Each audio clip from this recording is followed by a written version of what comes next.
This is another episode of With Disadvantage, episode 13.3 of the Solstice campaign. And it's point 3 because it's another of the one-on-one sessions I'm doing with each individual player, which you'll find out more about here in a minute. With me today, it's Violet Agrippa, played by Bryn. Hi, Bryn. Hey. And last time in Solstice, you were all drawn to a particular chamber upon entering the Dominion. This ancient node or something is like active in this cavern, and you guys all walk in and you find Piratesh as like a giant spirit or hologram or something towering over everybody, and then you watch as she kind of shrinks down and she approaches Dragthar and she's saying stuff to Dragthar, and then she calls out to Marina, and Marina goes like kind of just wandering over there like almost zombie-like. And you look around, you notice everybody around you has just have like Sakir and Alora and Sam. They all just kind of are staring up at Piratesh, and their mouths are kind of wide open, and they're just drooling. The lights are on, but nobody's home basically. And you look, and then Piratesh, she walks across the little bridge, and she talks to Kelgion, who approaches her, and then he also goes into a zombie-like state. And then she looks across the way and sees you, and she says, "Ah, Violet, come forward. I have a gift for you." What do you do?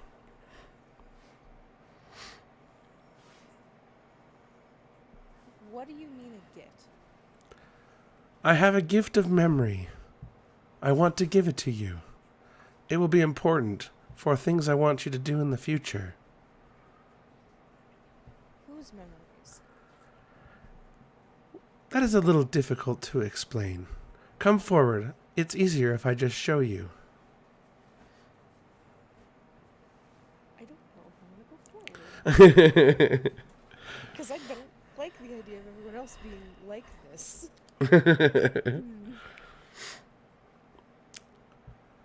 Trust me, you and your companions will not be harmed. This is a gift of memory of your ancestors. Yes, but we're kind of in the middle of something. I don't know if it can wait. It will take but a moment. You will experience time inside the memory, but very little time will pass out here. Quickly. I only have access to this portal for a moment, and I need you to use that time wisely. I'm glad you all are here.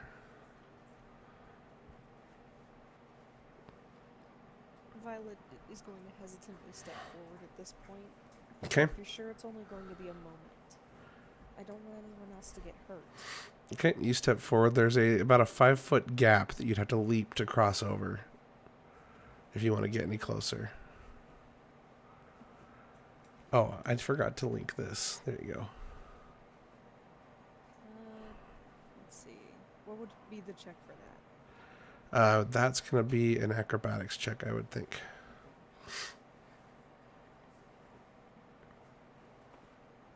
Oh, it's one of those.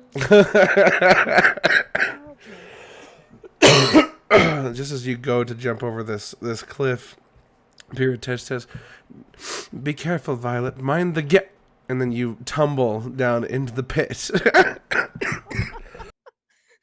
What a short game. And you fall. And then, before you know it, Piratesh has resumed her previous size.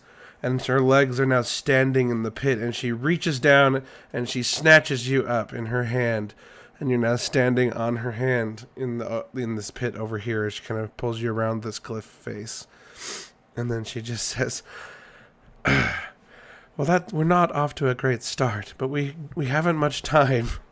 Let us begin." And then she shrinks back down with you, and then kind of as her hand shrinks, she sets you back on this here like plateau, and then she takes her hand, which is now about like your whole head fits in her hand basically, but she touches the top of your head. And then and she just says, "I promise this will not hurt." And then everything fades to black. And so now I got to kick you off of Violet here. And clear owner on Cirilla. Okay, you should be able to open the PC tab and pick Cirilla now. Okay, so most of this is going to be a theater of the mind. I am going to create one little empty map real quick for drawing in case we need to do that. Let's see here. New image. This works. Delete that one. Okay. Just gotta grab a tile. Smite works. No shock bolt. Background. Okay, and this is gonna be. We'll just do grass. Okay, and then I'll share this with you. For now, it's just empty, but if we need it, we now have a place to draw. Okay, let me get my little story piece open here. There we go. Oh, nope, I clicked the wrong one. Like I said, brain not working today. It's okay. Okay. All right, so you wake up suddenly and you are staring at the ceiling, a wooden ceiling. And a sunbeam is pouring over your face and kind of blinding you. But you do not recognize your surroundings. And you go to sit up and you look around the room and you realize you're in some sort of bedroom of some kind. In like some kind of a cabin. And out the window where the sun's coming through, you see a bunch of fields. And out there you see a bunch of funny looking elves. I mean, you know what elves look like, but these elves look different. They're much taller and more slender and longer ears, almost sort of like alien like compared to what you're used to now. The elves that you're familiar with in the solar planes are almost human-like, you know, with just pointy ears and stuff. Plus, there's lots of interbreeding and stuff. In particular, your family also consists of several elves and some humans. You're a half-elf, so obviously you're descendant of elves and humans. But these elves look more like the elves that you remember from stories as a kid. And you look further at the field, and you see that these elves are using all sorts of different powers to manipulate this field. And you see one elf tilling soil with his with mold earth, basically drawing troughs down and planting seeds, and then you have other people that are using create water to water these new crops, and there's just tons of elves out there doing all sorts of work, but none of them have to do any actual like physical manual labor. It seems like, because they're all just using their powers. And you look and you catch a little mirror on the dresser that's across from your bed, and you catch a glimpse of yourself, of your reflection, and you realize that you are also a very tall, ancient elf, and you are no longer Violet. You have pale skin and kind of an orange red hair. Sorry, what? Or not? It's brunette hair. Excuse me. This is the tallest I think I'm ever gonna be. Like, she's just kind of looking over herself like, oh, what's happening? And just as you're trying to figure out what's going on, you hear somebody coming down the stairs. There's clearly some staircase somewhere, and you can hear the distinct sound of somebody walking at a brisk pace down the stairs as they're coming down. And then suddenly your door opens. And it's a face you don't recognize, a very tall but older looking elf. And he looks at you and he just says, "Are you ready to go to the fields?" Sure, yes. I'm gonna get out of bed and everything. All right. Come now, Cirilla. You're always late. And then he goes and he throws on a coat and goes out the door. throw on my coat and follow suit. Okay, so you walk out the door of your room and you walk down this hallway, and you got a few little like trinkets and stuff around, but it's a very humble little dwelling. And then you walk out onto the front porch, and you notice that to the left and right of you, you've got some additional dwellings. It's like kind of a little like cul-de-sac of little cabins, basically. Presumably where all the people here working are living, at least for now, while they're working the field. And he's this guy's just kind of standing out there waiting for you, and he gestures as you kind of are looking around in awe, kind of going slowly down the hallway, and he's just like, "Cirilla, we don't want to be late. We've got to tend to the field. We've got to get to my acreage." Okay. And she's just going to kind of hurry up a little bit. Okay. She's a little uneasy at this point. Okay. All right, you come out the door, and he kind of picks up on this, and he just says, he's like, "Are you all right? Did you not sleep very well?" I had a really strange dream. "Well, shake it off. We got a lot of work to do, and we have another day of trying not to get caught." And then he starts to walk. I assume you follow him. Yeah. Okay, and he walks by and kind of just got his hands behind his back as he kind of walks very stoically down this field. He seems to be a well-known figure, as tons of people are as they notice him are waving to him or saying hi. And one says, "Norden, hello, another beautiful day." And then Norden just waves back and kind of nods. And then another elf woman runs up to him. And you guess that she's probably about middle-aged for an elf, which who knows how long that is, considering how old these elves probably are. And she just says, "Norden, you're not going back to your new acreage, are you?" And he just says, "Of course I am." And then she looks at him, and then she looks at you, and she just says, "You're not taking Cirilla with you?" And he just says, "She's a big girl. She will learn." And she just says, he turns to you and he says, "Won't you, Cirilla?" He's looking at you now. Do you hear me? Yes. Okay. Sorry. Yes, of course I'll learn, but I do wonder what's so concerning about this acreage. You know what we're doing? We've gone over this before. We've been relegated to this peninsula by the humans, whom legend tells we are supposed to be living in harmony with. So much for that. But we'll see who's afraid of the humans. I'm not afraid to farm outside of their imaginary border. And he just says, "Come on, we need the land and we need the crops if we're going to stay alive, if we're going to expand our society. They're just going to have to deal with it. They don't have any magics. They can't stop us." Okay. And then the woman just looks very concerned, and as he turns from her gaze, he just kind of, you watch her, she kind of shakes her head like, and then he just continues walking. You still follow him? I do kind of want to at least do a perception check and just kind of look around. I'm actively curious about, like, is the flora and fauna, like, is the flora of everything different because it's older, or? So, what you see is basically just vast fields of grass and an assortment of crops. But you also see the edge. You see like a tree line on one side to the south. And then to the north, you see basically what's like a beach or some kind of ocean.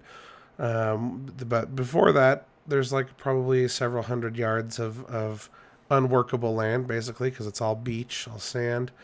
So it's a very small space, but they've done a very good job of consolidating the space as much as they possibly could. Every square inch that can grow a crop is actively tilled and the soil maintained, and the crops are growing. And you see there's a field of corn. You see a bunch of different assortments of vegetables being grown around. Some you don't even recognize.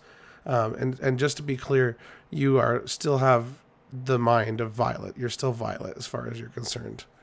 Yeah. You don't remember anything from this person's life that you experience, only your own.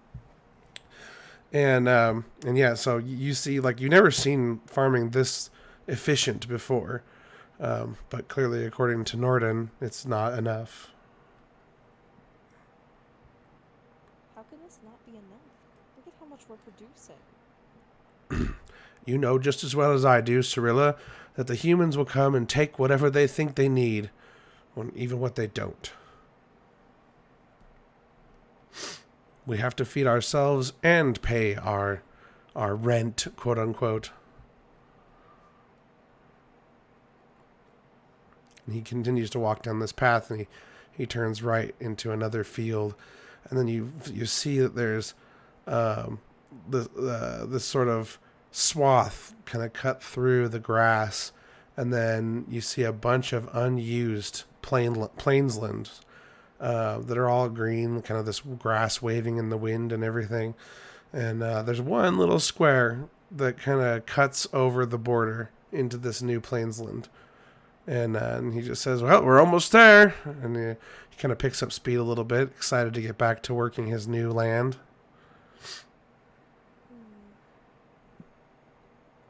I continue to follow. Okay. All right.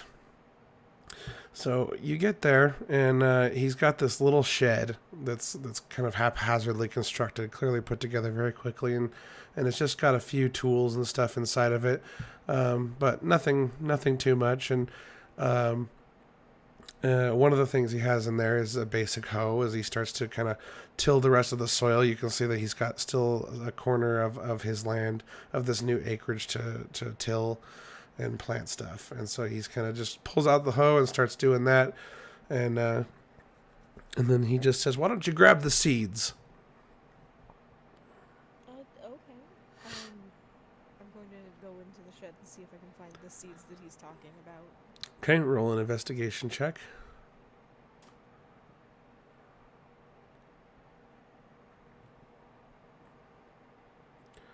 All right, so you rummage around and you find basically like what is a tackle box full of different assortments of seeds, and they're all labeled in common. You see tomatoes, you see potatoes, you see green beans, you see one empty one that just says Ojin. You see another one that just says corn, and you see a variety of different seeds.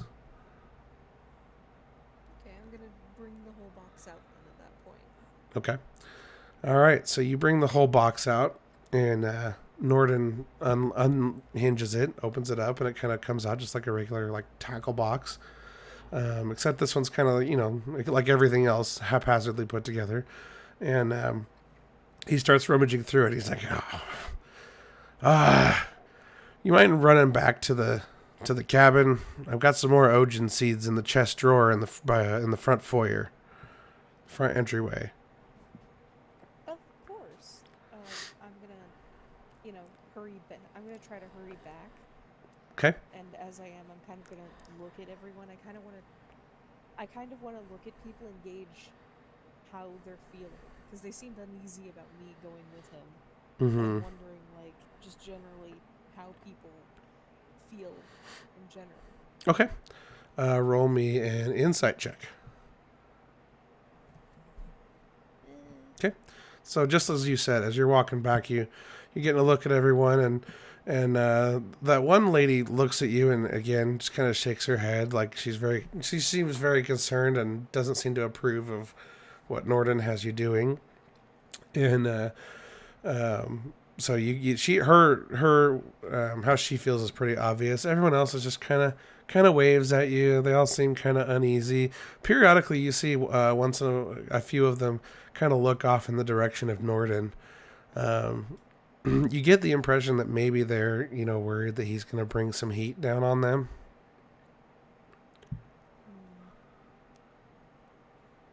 When I get to the house, I want to immediately get the seeds so I can get back quickly. Okay, roll me an investigation check.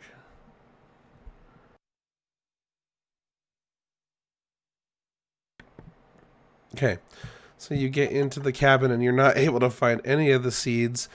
and you start rummaging through the drawers, and then suddenly you find the seeds in the very bottom drawer, but the drawer kind of falls off of its hinge and falls to the ground, and the drawer was divided into multiple compartments of different types of seeds, and now all the seeds are in a big pile. Oh goodness. So you can't tell them apart from each other. I mean, you can tell them apart from each other because all of them look quite different from each other, but you don't know what is what since they have no label. Oh goodness.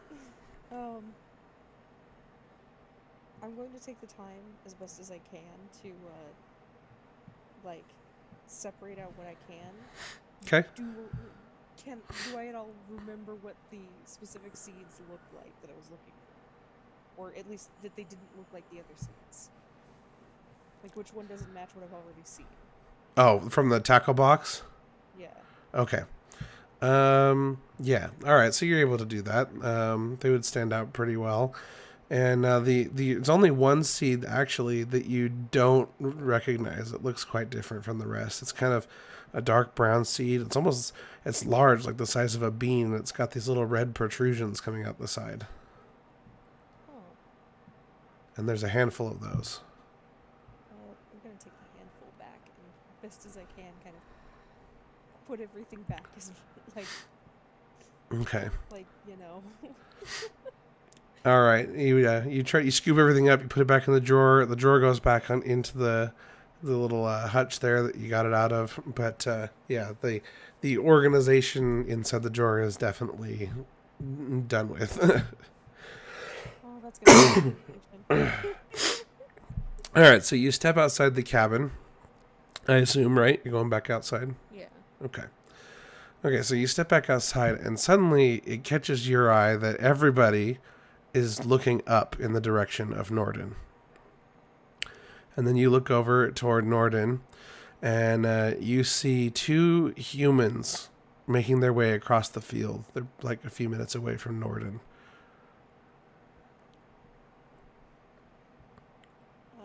I'm going to start to make my way towards the field and kind of watch the two of them as closely as I can. Okay, so as you look at the humans, you notice that they've got some armor on, and they've got each of them has a broadsword, and they're just kind of strutting their way across the field, like they're clearly not happy just by the way they're walking. They're gonna start some trouble.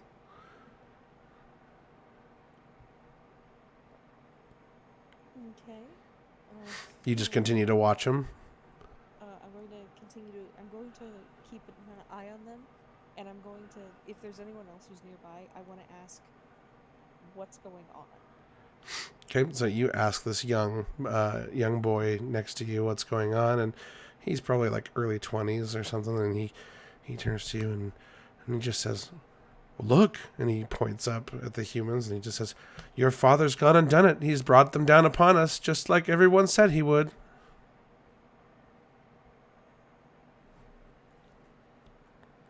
What are they going to do? I don't know, but I'm not sure I want to know. I'm going to continue to, like, I'm going to come towards what I presume is my dad. Okay. All right, so how close do you get to your dad, to Norden? Well, I'm definitely going to be, I definitely want to be just a little bit away, but I'm definitely coming, like, I guess maybe 10 feet? Okay. Tops. Okay, fair enough. Hold on, let's get this grid going real fast. Okay, I'm going to draw a few things here on this map. The first one will be your father's square of land, which is about right here. I'm not being as super accurate, just giving you a general idea. And then there is a swath of land, basically, kind of cut. We'll just draw the border like that on the bottom there.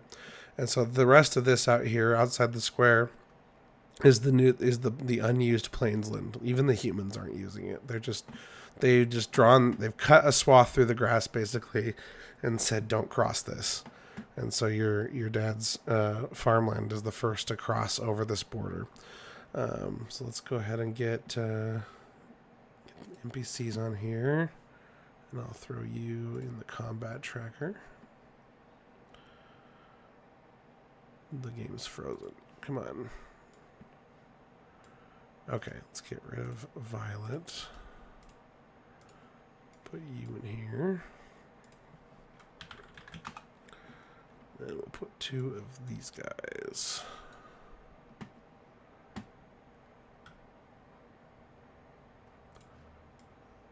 Oh, and then I guess I should get a token for your dad. Hold on a second.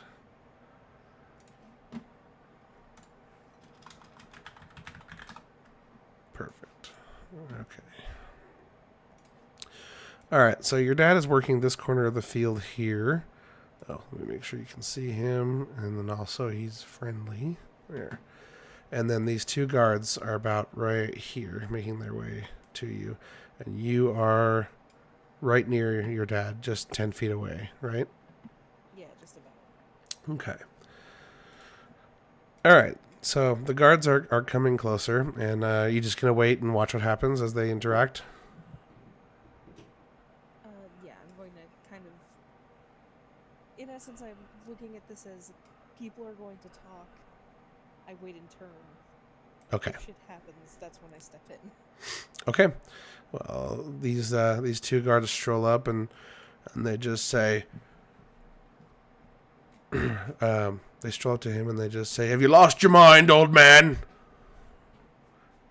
And the one just kind of bonks him on the head a little bit with like the butt of his fist with he's got this big glove on, and so it doesn't hurt him, but is insulting. And he just says, "Everything not going on all right in that head of yours?"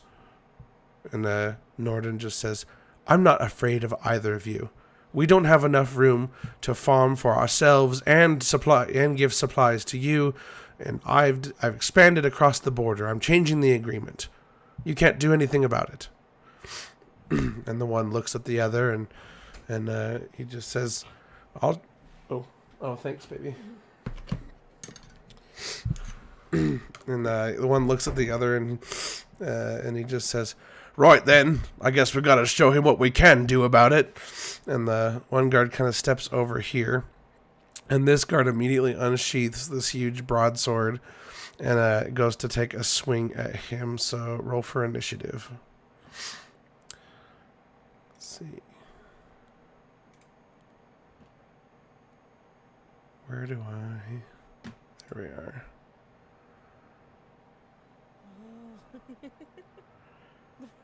Roll NPC. Yeah, no. Oh, wow. Okay. All right. And this one's guard 3. I don't know why I have guard 1 and guard 3. Oh, well. So, yeah, guard 3 goes to take a swing. And I guess I could change his name. Norden. Norden dodges out of the way of this swing and kind of just reaches out toward him and excuse me, so pluggy. And he creates this ball of water on the edge of his palms, and basically just waterbender style, just throws it with force at guard 3 and knocks him back a few feet. And then just as he does that, the first guard runs him through the back with the sword. And then you are free to act.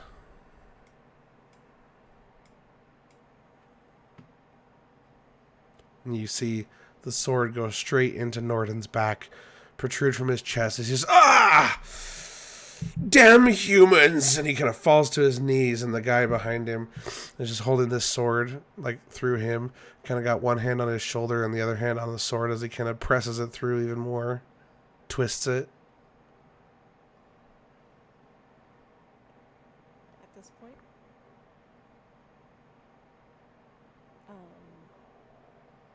I guess at this point I'm going to cast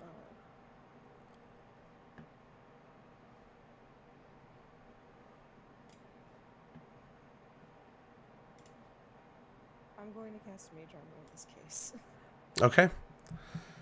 All right. Is that something you can do as a bonus action, or is that something It's you... just it's a base action, unfortunately. Okay. All right. So you use your turn to cast Mage Armor. I do have Misty Step, so I can do that on a bonus action. You sure can. So, uncasted Mage Armor. Okay.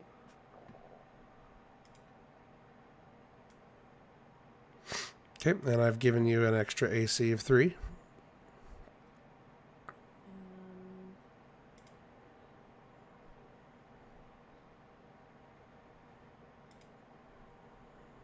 I can't affect the character sheet that you gave me, so I'm just gonna manually keep my mind on that. Oh, on D&D Beyond? Yeah, don't. You can just use the in-game one. It's not a big deal. Let's see. So, we'll move the max. 5, 10, 15, 25, 30, basically. Or it might just be easier for me to move, It's really hard to do this because I have to move in a way that doesn't... Okay. I can put more tile down if you need to go backwards more. Yeah, I kind of do. Okay, hold on. Because I basically hit like right about here. Assets, images, backgrounds, grass floor. There.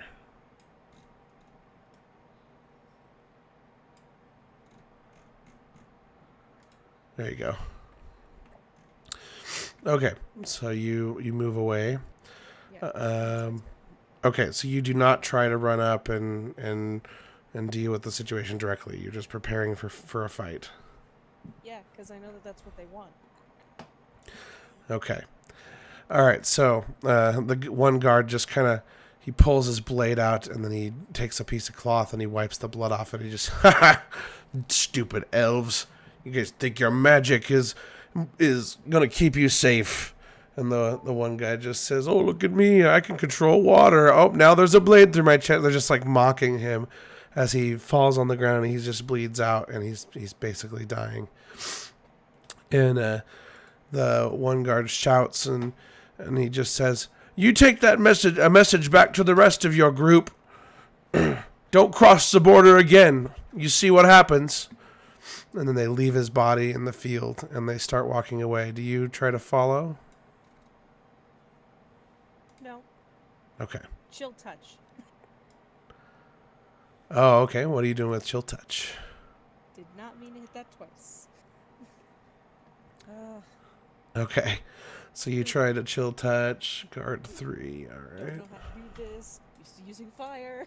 Guard 3 here. He's got an AC. Okay. All right. So you try to cast a spell and it misses. It's a little too far away. They're kind of moving away now. And yeah, you miss.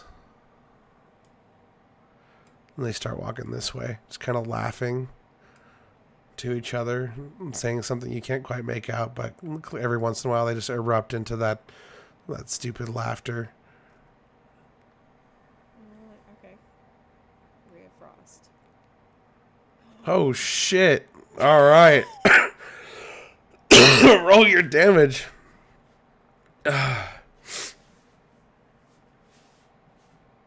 Of course. Of course, yeah. All right, so and it doubled it, right? Oh yeah, it did. Critical damage. Okay, that's hilarious. All right, so you do 2 damage with this Ray of Frost to guard 3, and you want to describe what it does when it hits him? It's enough to get his attention, I would imagine. It's not going to hit him like really hard, but it's definitely enough to make him respond. Okay, so it hits his shoulder, and it's like a ray of frostbite, basically, that just is annoying, and he shakes off a bit of ice as he turns around, and he just says, "Did you not learn your lesson?" And he starts heading back this way, And guard 1 says, here we thought you learned, and now I guess we gotta take care of you too. And they start heading towards you. Let's see, they have 30 movement per turn, so I at least can get one more shot off. Yeah, so let's see. They're going to probably come about up here. And that's as far as they make it. They've kind of picked up pace now, trying to run towards you.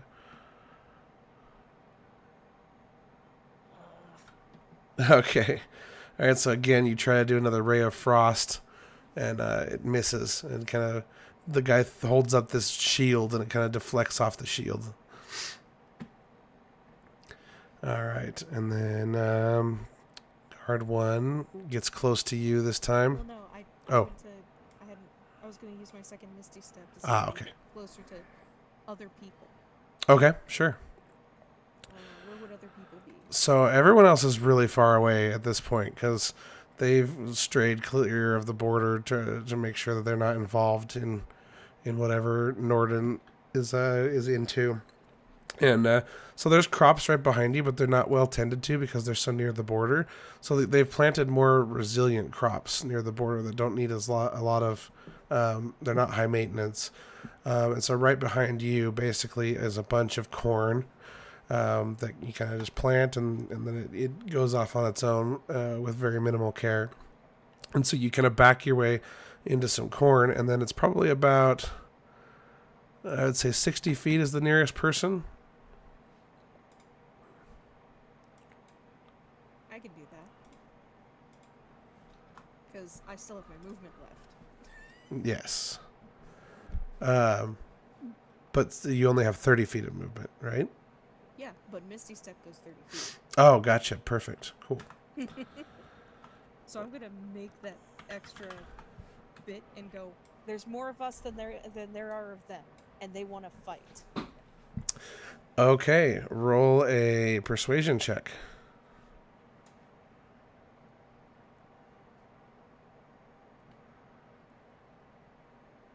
Oh my god, why? Why is tonight this name? All right, so you go to talk to this guy, and this guy is like an older guy. He's wearing like this sun hat thing with his elf ears kind of poke through the top of it, and he looks up at you, and he was looking down at the field, just like kind of tilling away with this hoe, and he looks up at you, and he just and then he goes back to tilling, and he just says, "Don't stand there. You're going to attract attention to me. Go somewhere else."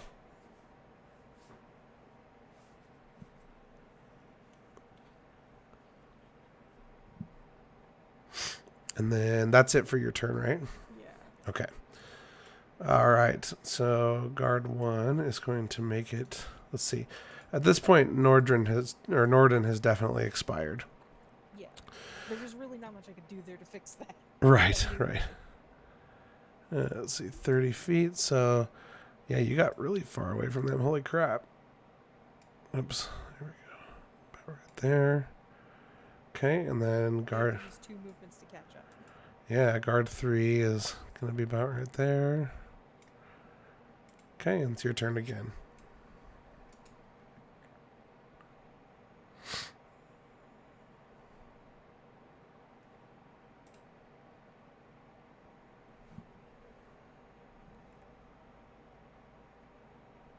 What is okay? Is this because of the banana? Reaping some karma apparently for something. Next person. All right, so there is another farmer. Let me just copy this guy. Nope, you gotta be green. I thought I turned off this auto numbering bullshit. All right, that'll be 1, 2.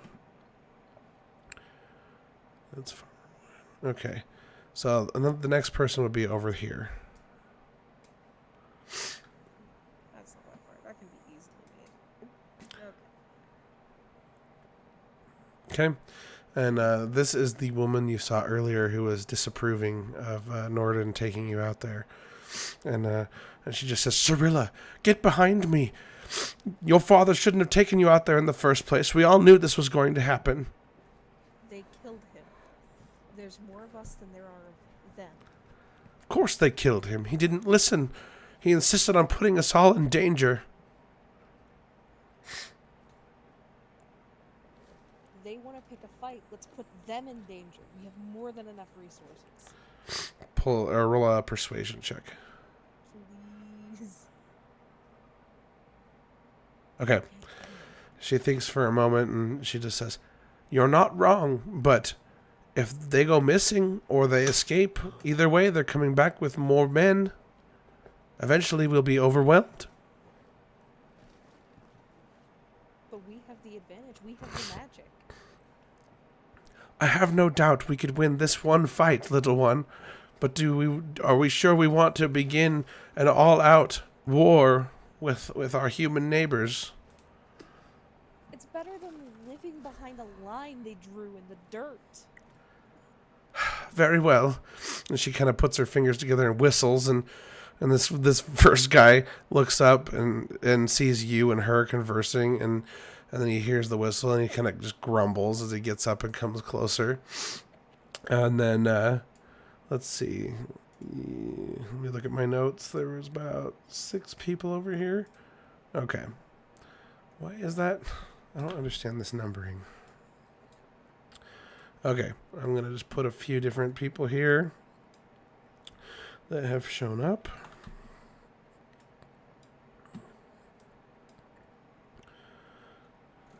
Let's see, that guy's number 5.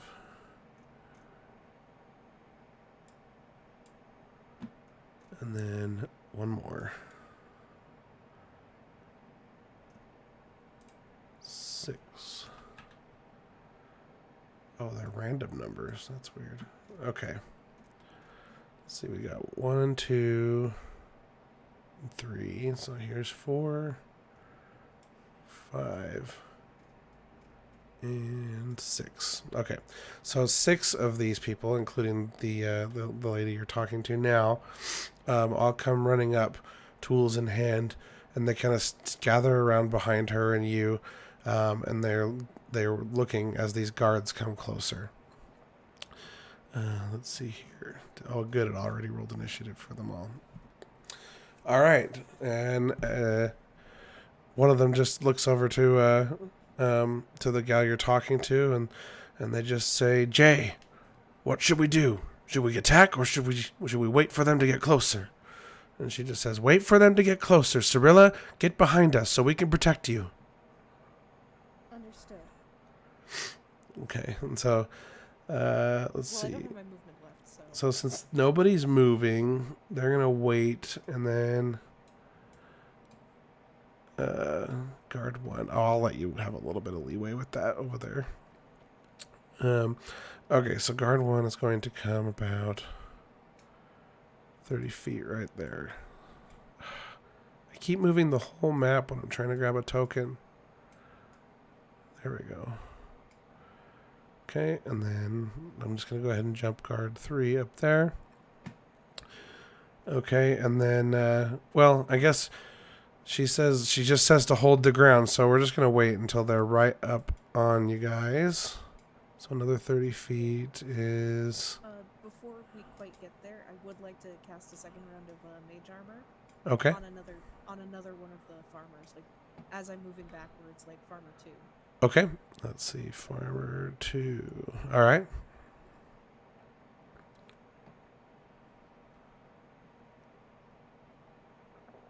There we go. Oh, you've already added it, or? No, if you target it and you hit that button, it'll apply the effect to them, and then they'll have a higher AC. Sweet. Okay. And then farmer 2 sees the shield imbued around, and he turns around and knows the you and Norden are basically renowned for your defensive abilities, and he turns around and gives you a thumbs up and a nod, and then he turns back holding his gardening tool, just waiting for them to get closer. And then Jay speaks up and just says, I just realized that I gave this NPC the same name as your partner. And Jay looks up and she says, She says, "Come no further, or we will end you." And then the rest of your party just goes, "Yes, you already got rid of Norden. Don't make us kill you." And Guard 1 just says, "Your magic will not save you. We will come back with reinforcements." And Guard 1 starts to turn around to leave as they see that everyone is now congregating together. And Guard 3 also turns around to leave, realizing that they probably made a mistake by venturing so far close to this group of you that are now banding together. And let's see, it is now, I guess it would be Farmer 5's turn. Okay, where's my notes at? Okay, so this guy just runs up behind him. Farmer 5, there you are. Is that? Okay, good. He is able to run up behind him and tries to club him over the head. Holy shit, with a natural 20. Oh, yeah. And let's see, Guard 3. Oh, I forgot you already did 2 damage to this guy. Agab. Okay, and then... Alright, that's 2 more damage to this guy as he gets hit on the back of the head. And he just says, "You better keep running." And then it is your turn. I've changed targets because I want the one who's further away to at least take 1 hit, hopefully. Why did it double throw? It's because you have the guard targeted still too. Oh, you just untargeted No, it. I had it. Oh, the miss made the guard untarget. That's why when you miss, if you roll against multiple targets and any misses, automatically untarget. Weird. Well, let's see. The one. Why did it have the farmer still selected? Weird. Probably just because you didn't unselect him after applying the mage armor. Weird. I went out of my way to unselect people. If you look in the combat tracker, you can see it says targets, and it'll literally tell you your targets. So now you have guard 1 and farmer 2 targeted. I didn't intend for that. I only intended to target guard 1. Oh well. I still missed. Okay. Let's see. Clear. There we go. I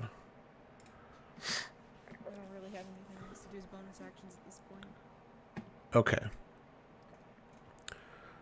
No more spell slots?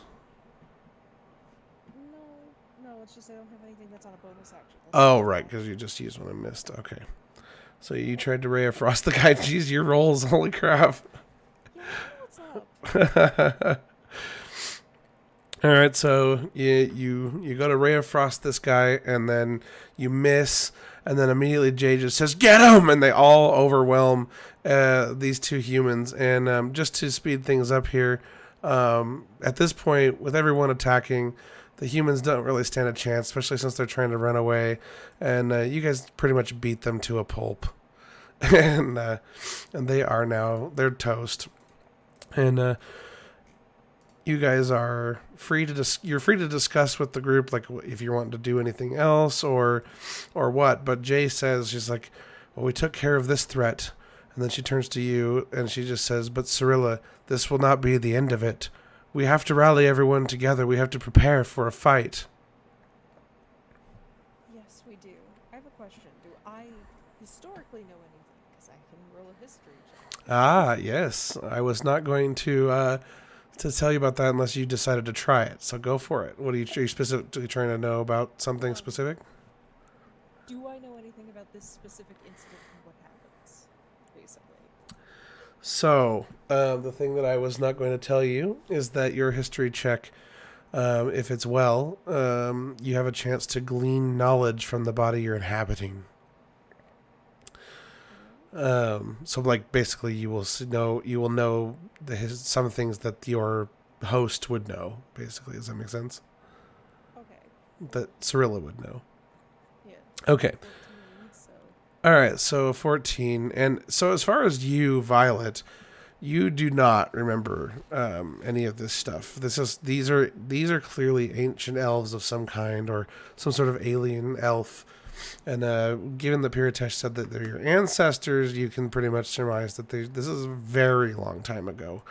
Um, and so nothing here looks familiar. And I should also mention that when you look up at the sky, the sun is now midday compared to where it was when you first came out in the morning. And it's been a couple hours now, and the sun has moved. And this is very strange to you, as you're used to living in the solar planes where the sun is always at high noon. No. Sorry? Just sort of the what in the, about the sun. Yeah. Yeah, and so you're this place is kind of at first looks a little familiar, but then kind of starts to look more alien the closer you look at it. And you're trying to think back, and you get this little glimmer of a memory of a legend. And you get the sense that this memory is coming from the host that you're inhabiting, the person that whose memory you're experiencing, and you recall this legend that that the Eladrin and the humans were transplanted here from another place, from somewhere far away, and then you were given this new land to take care of and live in harmony together. And that's how the legend goes, basically. But the actual history of why you're here and during your lifetime, all you've experienced is human subjugation, basically, or oppression, as they've kept you relegated to this little corner of this huge continent, basically, and they kept you in this one little pocket. They're very intimidated by your abilities. They're going to come back, but they don't have magic like we do. Cyrilla, we can't take on an army of humans, not even with magic. We can if we're smart about how we use it. How easy do you think it is to burn through a whole tree? Like, when you... This is going to be out of character here, but when you really get down to it, with a torch, it's still kind of questionable to burn through a whole tree, so... Mm-hmm. I have a plan. Okay. I want to convince them to help uproot nearby trees and build a wall. It's Okay. not the best wall, but the reality of it is it's going to take more than a night for them with just torches to burn this down. All right, and so you relay that to Jay and the group here, okay? And so Jay just says, "Well, a wall would be a good start." And she says, "All right, everyone, let's get to it. Anyone who can manipulate Earth with me." And she starts walking to the tree line. And as soon as she gets there, her and a bunch of other elven mages just kind of put their hands out forward, and they immediately start moving the ground, pulling dirt away from the roots, and then they're slowly just kind of pulling this tree out, and then poof, they just kind of pop it out of the ground, and then they walk it over to the edge of the field here, but farther away, like covering Norden's territory, building a wall further out than the actual border that they gave you guys.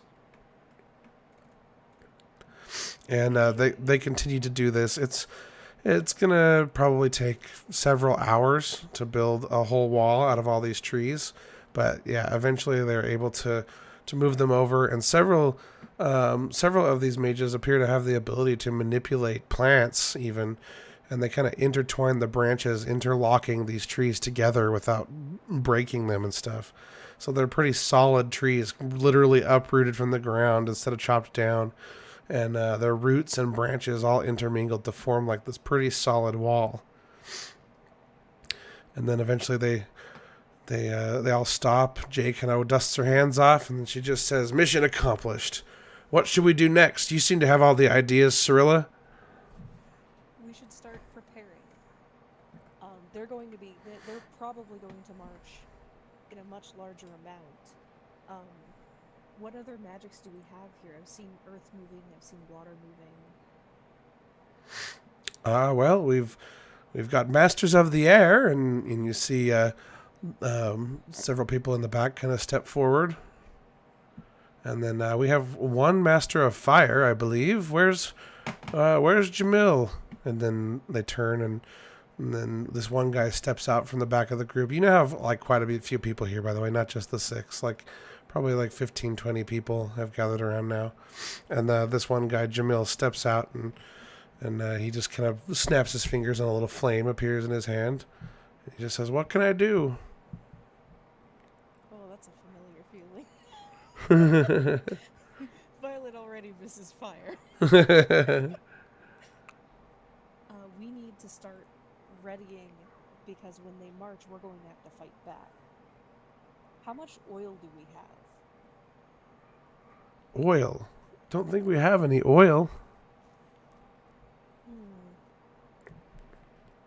Oil would be the humans department. You think they're going to share that with us?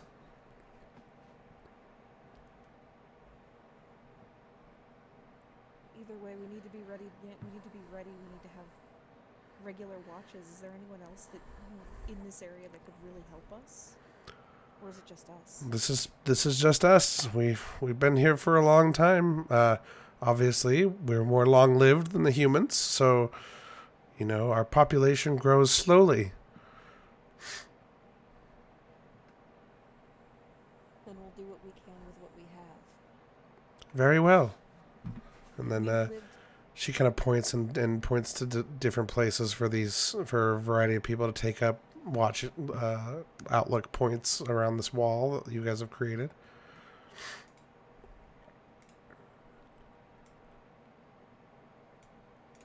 Which I am going Now I to. have kind of ponder, because now I'm like, well, I've started a revolution. What did she want me to see? Oh, Piratesh. Yeah. Gotcha. It's that realization of, wait a minute. Mm-hmm. What did she want me to know? Good question. You have no answers. I'll do another history check and see what else I can glean from Cirilla, hopefully. Okay.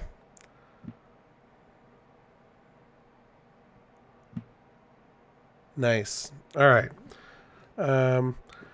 You get the impression that you have like this kind of vague memory from Cirilla's perspective of the excuse me, at least during her lifetime, that the humans were not always like this. In the beginning, the humans were actually fascinated by the magical powers of the Eladrin and tried to learn. And then only when they started to form factions and stuff. But basically, they were all deposited here because they were basically being relocated from some other place where there was some dangerous enemy. And the humans and Eladrin were both victims. And the humans tried to get along at first and tried to learn your abilities, and then some of the humans started banding together, deciding that they're going to take things into their own hands, and that basically they became fearful of anything out of the ordinary, anything that they couldn't do or anything they perceived as a threat. And they started a propaganda campaign basically against the Eladrin, and then eventually won over the hearts and minds of most humans, and they were finally able to force you to relocate to this little reservation, basically, where they basically have left you there to die, because they come in and they raid your crops and stuff once in a while as some sort of payment for their kindness or some whatever bullshit they convince themselves of. And then other than that, you don't really interact with them unless you step outside the designated area.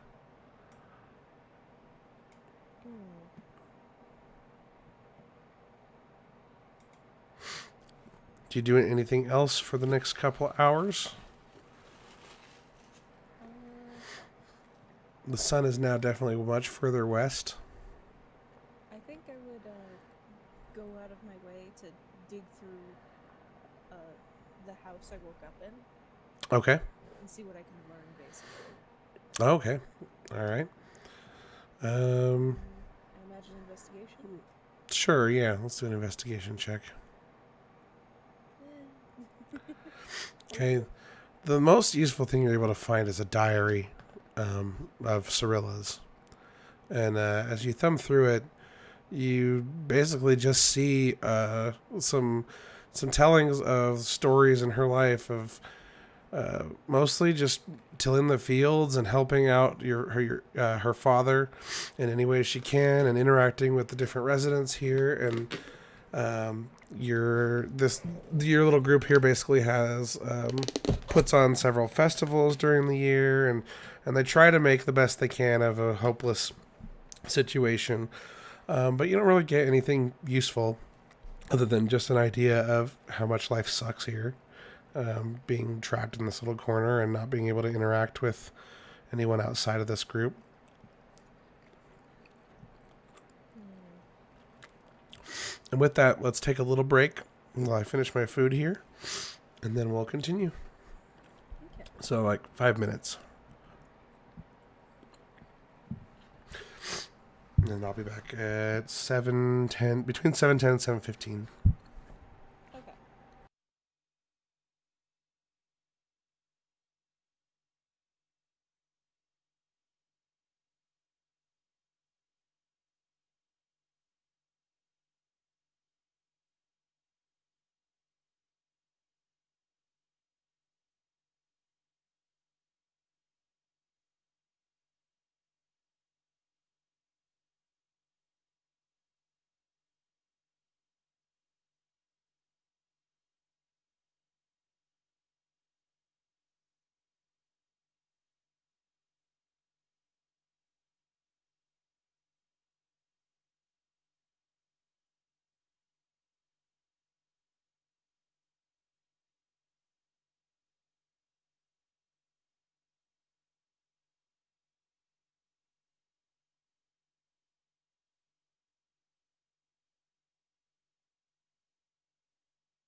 Okay, I am back. Welcome back. Ready to continue? Yeah, I was just looking at a couple of the Steam Game Festival demos. Oh, nice. All right, so I did forget to mention one thing. But you were looking through the diary. Um, you found one entry in the diary that talks about a pendant that your father gave you. And next to the diary is the pendant in the drawer.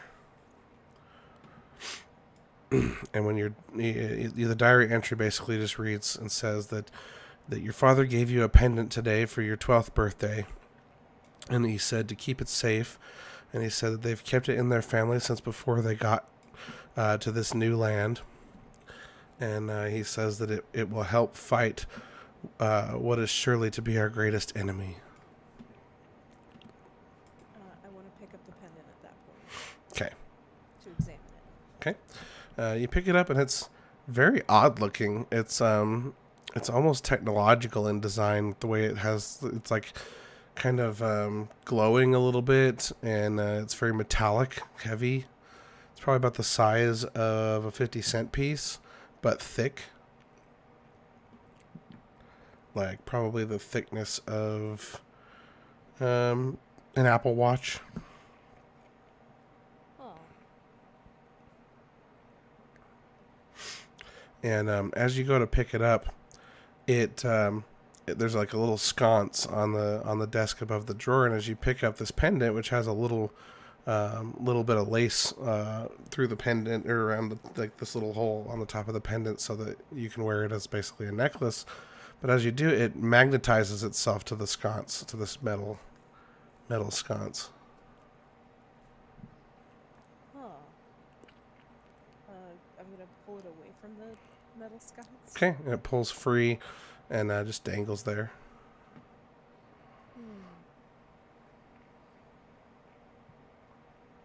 I'm going to put the pendant on. Okay, so you put it on, and you don't feel any different. Nothing seems any different, but you now have the pendant.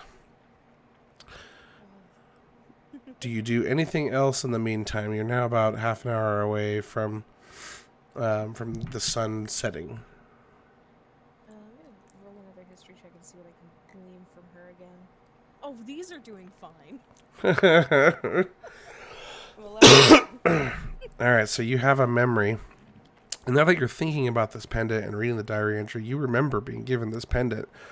And you remember the story that your dad used to tell you about these evil creatures from some other reality or some other plane or something that would terrorize, that would show up one day and ruin the paradise that the Eladrin lived in, basically on their in their homeland, and were driven out of their homeland.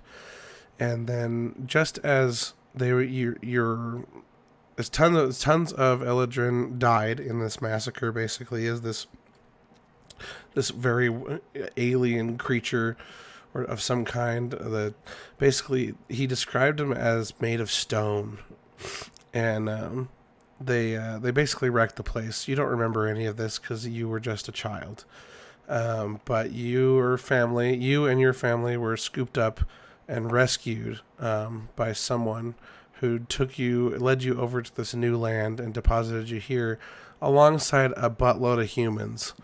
And the humans also were terrorized by this evil presence, and they were dropped on this same place. And they basically dropped everyone off here and said to live in harmony until their return. This is the story that your dad used to tell you.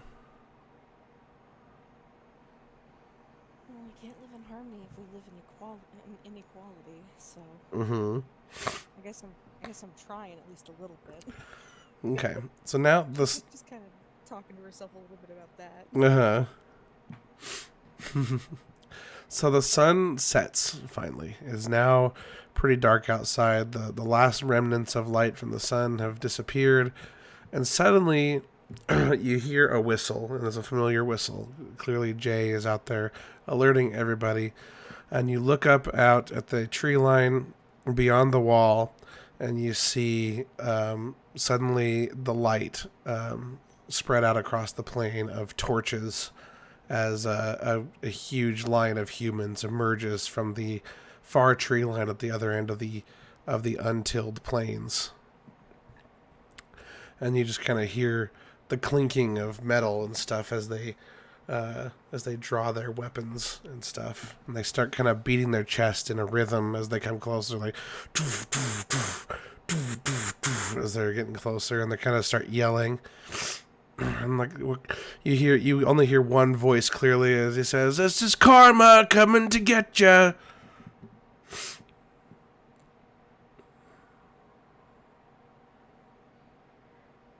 Do you do anything? I want to address the people as Okay. best as I can. Okay. So Jay and a bunch of people are gathered up on the wall here. They've already got a system for relaying messages to each other. We've spent all of our lives being oppressed here. Ever since we've come here. Yes. We've been given a line in the dirt. They didn't even grace us with a fence or a wall or anything. They just drew a line in the dirt. You're right, Cyrilla. Legend says that we're supposed to live in harmony, but we can't live in harmony if we live in inequality. Well said. And hear, hear. They all kind of raise their weapons up and their hands up. We have to stand, we have to fight, and this is where we have to make our stand. They've oppressed us, they've refused us food, they've treated us like dirt, and they've killed the people that we love. You get inspiration. And that you can carry that over to Violet if you like, if you don't use it tonight. Okay. Okay.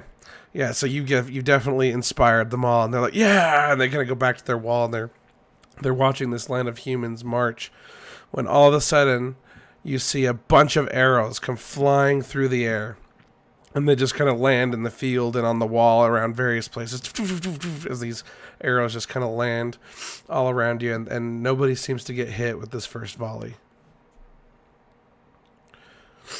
You guys don't seem to have any weapons aside from magic and your farming tools. And so there's not really anything you could do but maybe throw rocks, or are you just going to wait? Are you going to have everybody wait?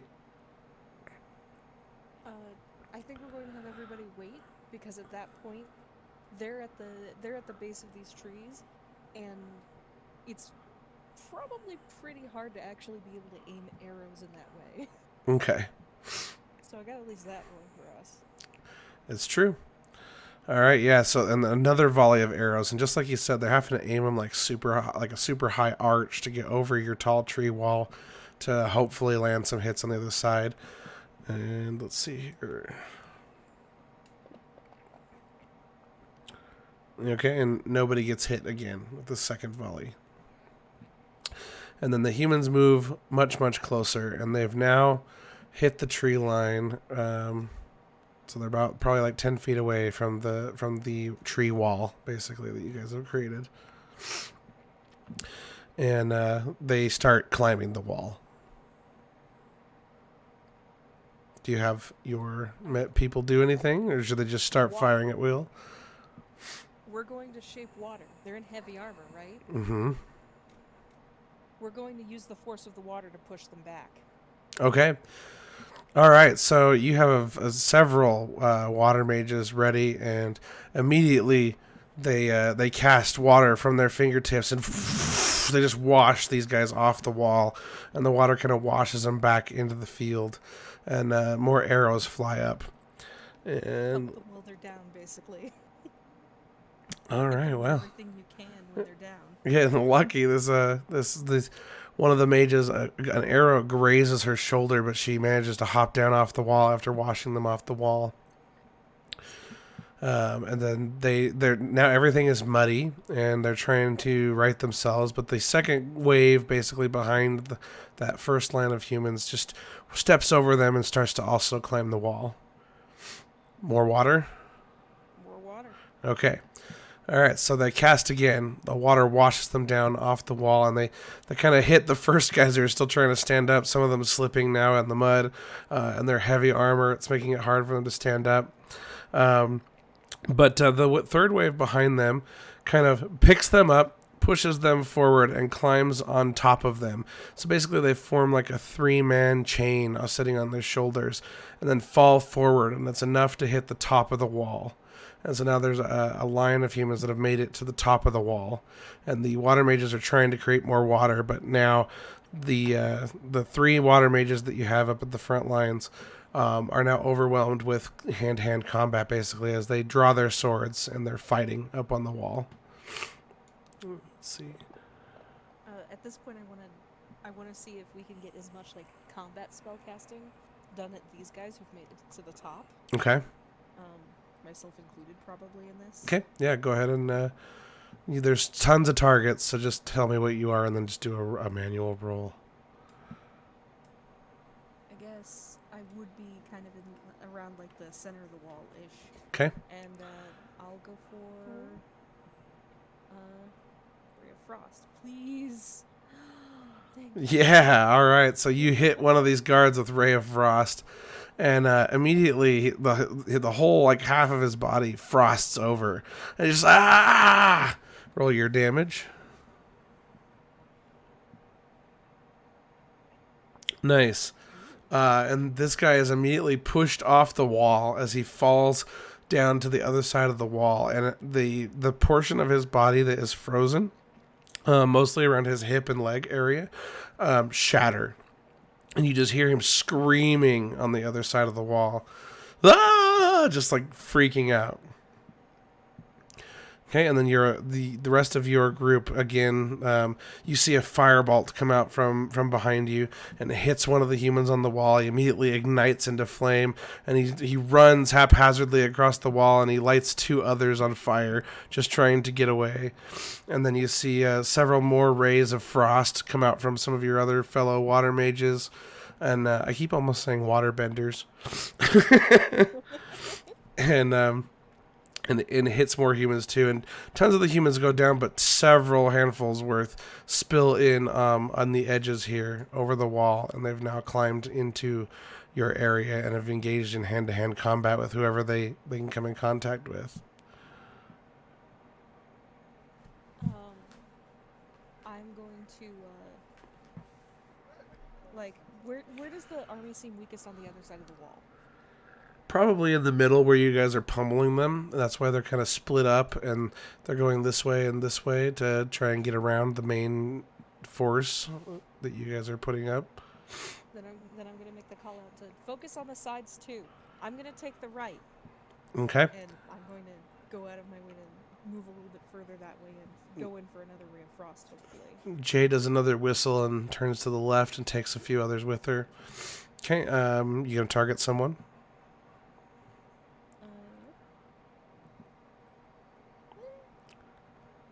Okay, another ray of frost, and that's oh, okay. So you you launch a ray of frost up at the top of this wall, and it barely glances off of one of these guys' shields as he becomes enraged and hops down off the wall and starts sprinting towards you. Let's see here.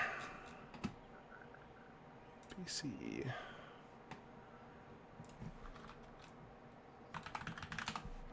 There we go. And he makes it about that far. Can you see that? Yeah. Okay, and he's coming towards you, very angry that you tried to frost him. But that's as far as he was able to make it in his movement. We're kind of doing the combat tracker a little half-fast right now since it's kind of crazy. So I'm just going to focus on your battle with this guy right now. I'm gonna take a chance. Okay. I want to cast Charm Person. Nice. All right. Oh, wait. Save. Oh, wait. He succeeded. How did he... he just... I'm having that day. Yeah, Oh, well. he rolled a 19. Holy shit. Jeez. All right, so you go to cast Charm Person, and he just kind of shakes it off and keeps running towards you. And let's see, that's 25 feet. Yep, so he's able to close the distance. I'm still gonna move a little bit so I can try to kite. Ah, okay. So it's 30 feet at least. So he's still got like, he'll move up like another 5-ish feet. Yeah. And that should be good. Okay. All right. So yeah. So he tries to get closer, and you manage to pull away, and it's your turn again. Let's go for the Ray of Frost. Come on, dude. Let's see. Okay. Do you move any more on your turn? I'm gonna move here. Okay. All right. So on his turn, he is going to run up the 30 feet, and he's going to take a swing at you with his sword because he's barely able to make it within 5 feet. So finally, he gets to try to hit you.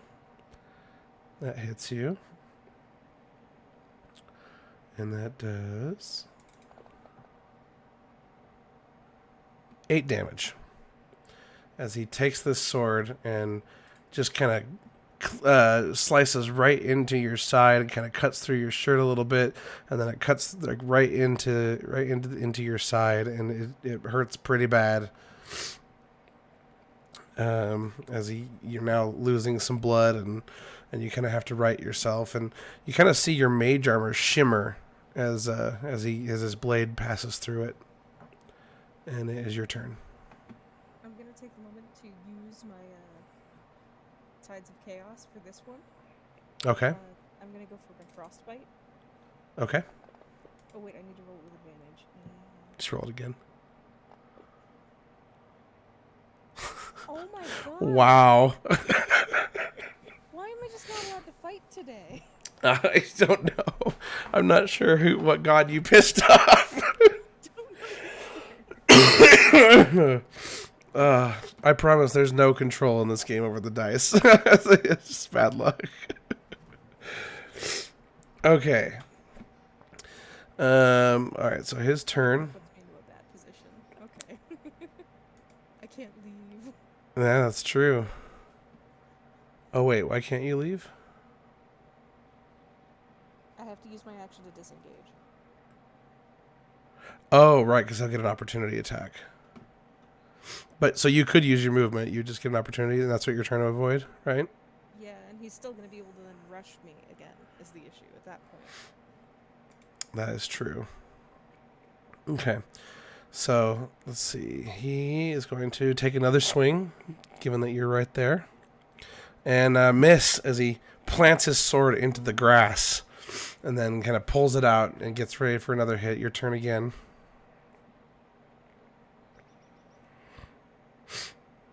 Oh, it's a bonus action. Okay, I didn't know that.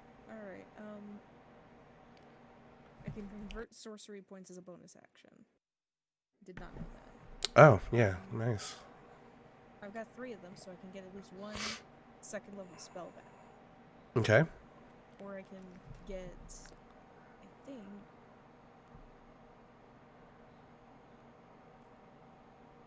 Yeah, I can get 1 first level spell back, too. Okay. Up to you.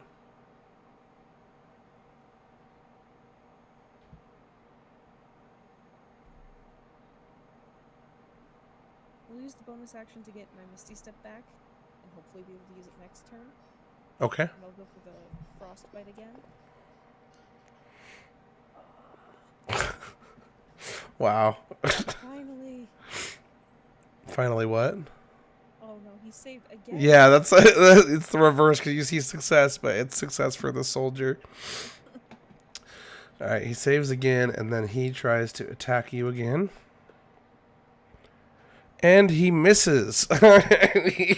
he goes to attack you, and he gets off balance, and the weight of the sword as he swings it pulls him forward, and he falls prone beside you right here as his blade sticks into the grass, and he's now prone on the ground trying to wrench free his blade from the grass, but he's really wedged it in there. Let me put the prone on him so it does that for us. I think prone gives advantage on attacks, but I'm not sure. It gives a disadvantage on ranged attacks and advantage on melee attacks. Yeah.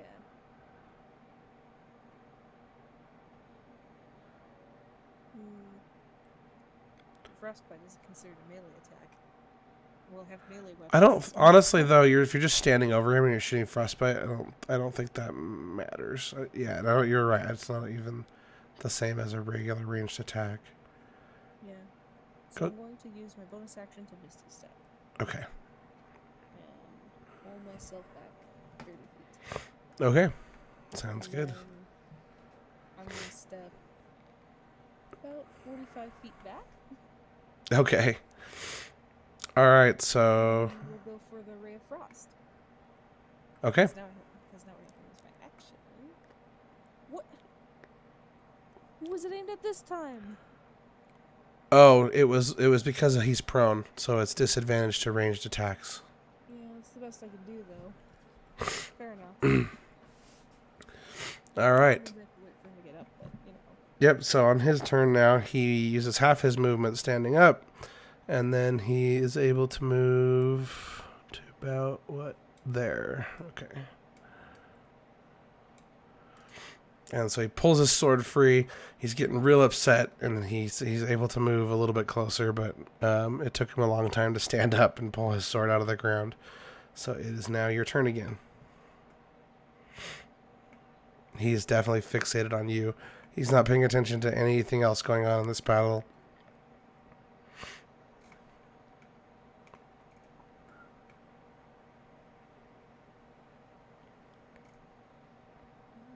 Let's see.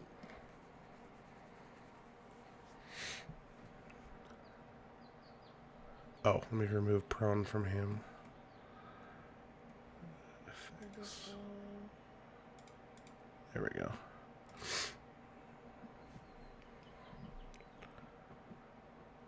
What? His armor class is 16. All right, so you go to hit him again with Ray of Frost. You're just casting all these Rays of Frost, and he just keeps... They glance off his shield, or they go right by him, and he comes sprinting towards you, and he is going to dash. Let's see, you're 50 feet away? Yeah, okay. Dash takes an action. Yes, it does. So he dashes up right in front of you. And that is it for his turn. Your turn.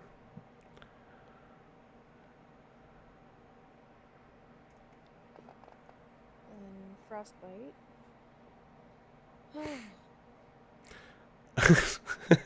Get him this time.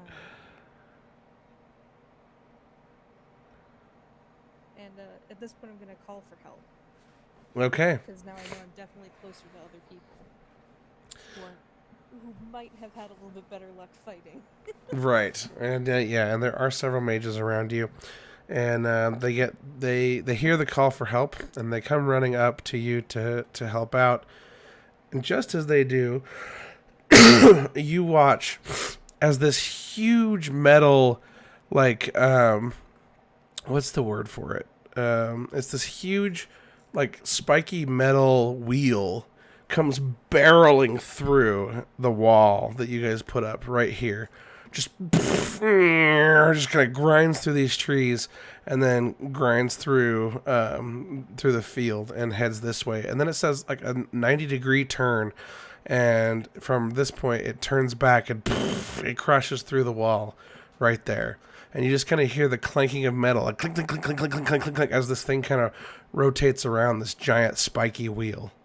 And then you watch as it goes through the tree line, and then it goes right through a swath of humans, of these human soldiers trying to climb over this wall, and just grinds them up into gory little bits as it charges through the wall and back out into the field on the other side, and you can't see it anymore. because of the tree wall. Okay. New.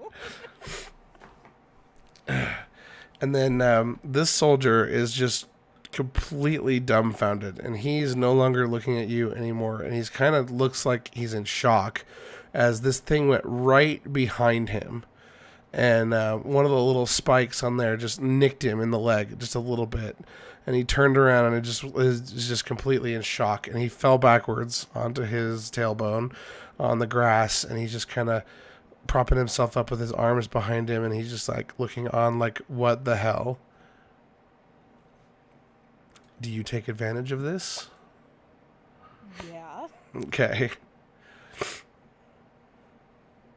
You're free to act. Let's see. He busted a hole through the wall. Like it busted a hole through the wall. Yeah, there's a big hole right there where the line crosses the tree wall. And then there's a big hole over here where the line crosses the tree wall. In fact, That was here, I can... Okay. let's see, painting. There we go. There's clearly a bug with this eraser tool. Whatever. Pretend there's another hole. I'm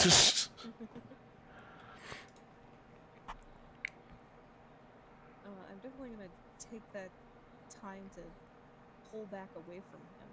No, did you say that was the humans? I think that was the humans. So you think about that for a moment, but you realize you witnessed it grind through humans as it went back through the wall. What was that? Even I'm kind of like... Okay, better question. I'm going to move further away from this dude, and I'm going to examine the fellows on the walls. Are they excited to see this, or... Okay, so you look up at the wall where there's tons of soldiers fighting, several of your mages teleporting around with Misty Step, and some of them just kind of keeping distance so they can fight with earth and water and fire and everything they can throw at them. And most of the mages now have stepped back to kind of where you are as these humans have pushed themselves over the wall. And then suddenly you see humans running through the holes in the wall, but screaming and looking back over their shoulders. And as you look through, or as you're looking at this wall line that's basically kind of filling up your horizon, suddenly you see a bunch of metallic limbs, for lack of a better term, as tons of machines grind their way up to this wall, and you just kind of see them lifting up these limbs, and this one looks almost like a spider as it uses its front two legs to crush the tree wall right in front of it. And then all at once, like all these machines of different shapes and sizes, some of them shaped like beasts, some of them shaped like the wheels of death like you saw earlier, some of them shaped like little flying little discs, and they come crushing over the tree line there, just slaughtering humans, and it even takes a couple of your mages out as they come across. And one of these little machines, it's like kind of a smaller one, although it's still like 3 times as big as you are, comes rolling through the field here. And then it kind of think of like those destroyers from Star Wars that have the little shields that they roll around in a ball otherwise. It's kind of like that. And it comes up to you and it unfurls. And you just see, let's see. It look around, and it's got these glowing like red running lights all over it, and you notice they all have this, and the whole plains area now is like glowing red as these machines are swarming over it. And this one stops and looks around, and it looks at you, and then it looks back around and just says human decimation 98%, and then it curls back up into a ball and rolls off and crushes more humans around the wall. As this machine kind of gets away from you, you realize, you look down and you watch as your pendant falls back to its normal position, and you realize it was outstretched kind of like toward the machine as it got close. But then as the machine leaves, it drops back down to your chest. There's one that's really big over all of them? So the biggest machine is like this big spider that's kind of crushed the center of the wall there. This big spider machine, but they seem intent on. There's been a few elven casualties, but it seems to be that they're focused on the humans. And then another one rolls up to you and just says, "Human decimation 99%." And then it looks at you, and a red light pops out, and it scans you. It seems to scan you as this red light goes over you, and it just says, "Eladrin, target in queue. Finish processing humans," and then it comes back and just grinds more humans to bits. I'm gonna make my way towards the biggest one. Okay. It's obvious what I'm intended to. This pendant has to have something to do with them. It's supposed to be used to stop something. This might be it. Perhaps. So I'm just going to use this guy's token. This is the big spider in the middle, but there's tons of machines swarming all around.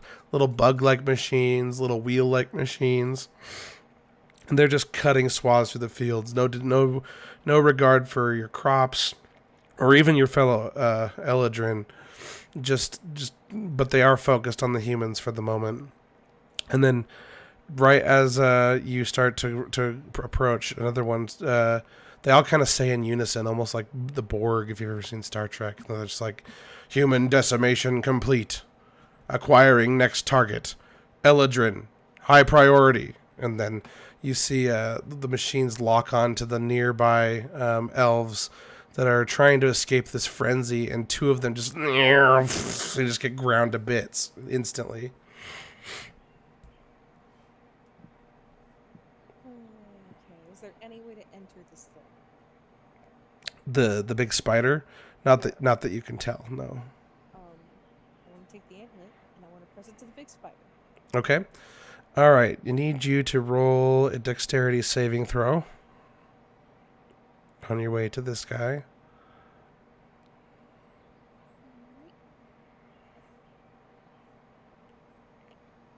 Nice. Alright.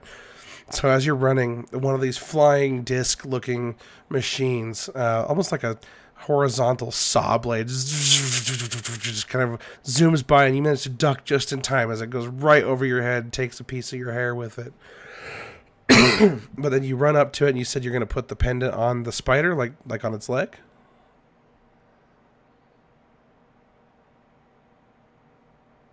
Hello? Yeah, if I can. I don't know what this thing does and what I'm supposed to do with it. Just that I'm supposed to do something with it. Okay. Do you take it off of your neck before you do this? Yes. Okay. All right. So you take it off your neck and you hold it out there, and immediately it magnetizes to the limb of this spider, and then you see as everything in the vicinity, all the machines freeze in place instantly, and all their little red running lights and everything that kind of accent their features begin to blink. And then the big spider that you attached it to, the blinking red running lights turn green, and they're still blinking, and it just says, "Eladrin next in queue, human decimation complete, retreat north, the clearing." And then the lights flicker from green to red, just as this huge machine manages to get out one more word: "Hurry." And then everything comes back to life again. I need you to make 3 dexterity saving throws. Oh boy.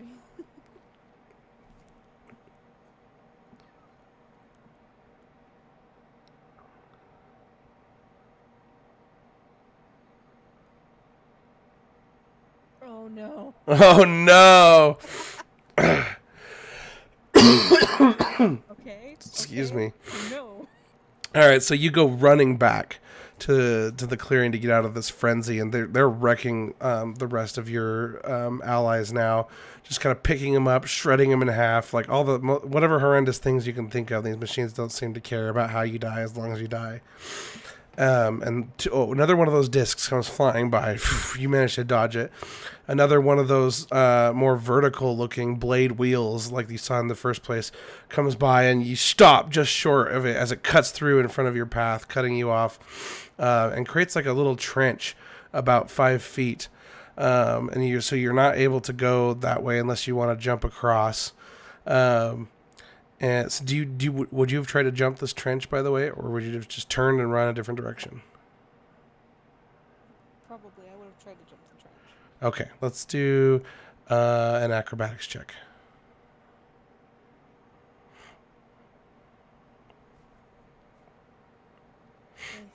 Okay. Not allowed to jump. You jump and you fall into this little trench that this wheel carved. And the trench. And the wheel doubles back on itself and is headed your direction. As you try to pull yourself out of this trench, just at the last second, you try to get out, and this thing just takes your hand right off.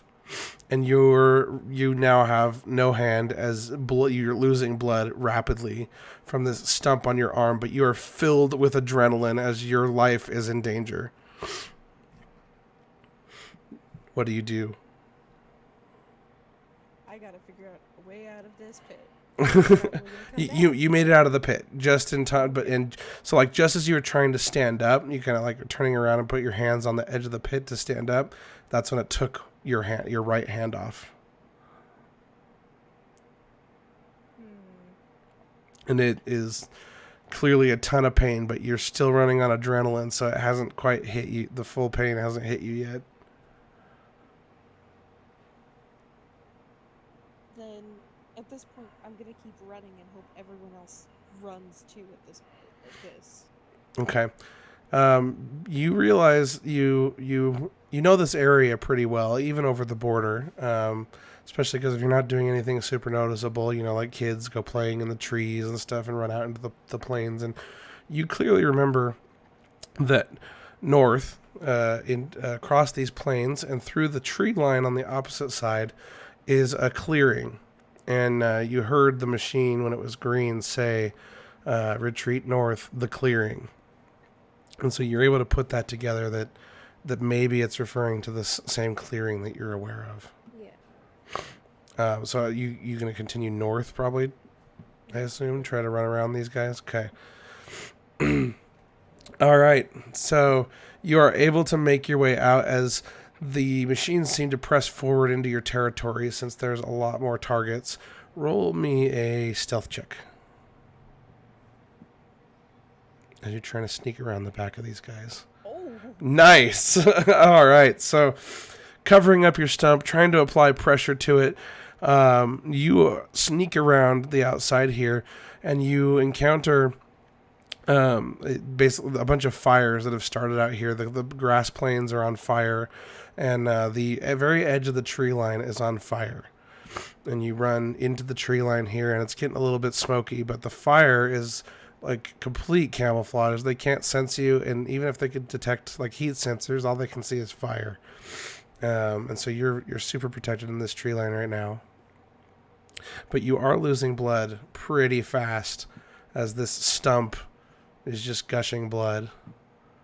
You're trying to apply pressure, but you're missing a whole hand. Can I spot anyone else who's managed to make it this far, or? No, you're it. You're the only person that you can see. All you can see around you is scores of dead humans and fire and scorched earth. Can I search some of the humans looking for either like a medical kit or a potion or something? Roll an investigation check. Okay, so you're rummaging around trying to find something that the humans had to use, but you can't find anything. But you do realize that you could use the fire to probably cauterize the wound. Oh, this is gonna hurt. Roll a Constitution saving throw.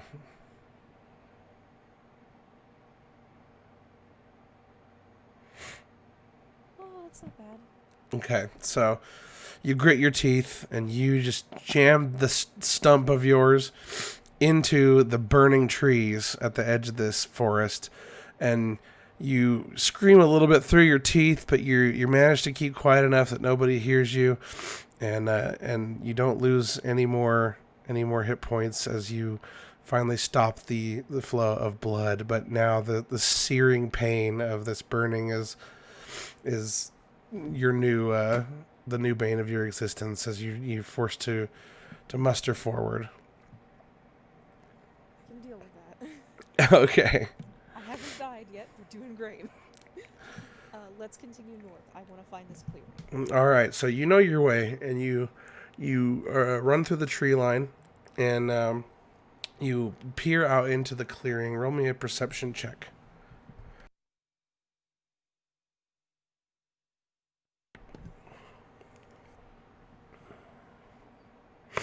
Okay. So you look around, you don't see anything except for some sort of vehicle of some kind, some sort of construction in the middle of the clearing. It looks very different from the machines. The machines look very ominous and evil, but this this vehicle, it looks like some kind of ship, maybe. Has kind of like got these color, like purple and yellow and white colors on it. It's kind of it's pretty aesthetically pleasing, actually. Looks very otherworldly. I'm gonna approach it cautiously. Okay, so you walk up to this thing, and the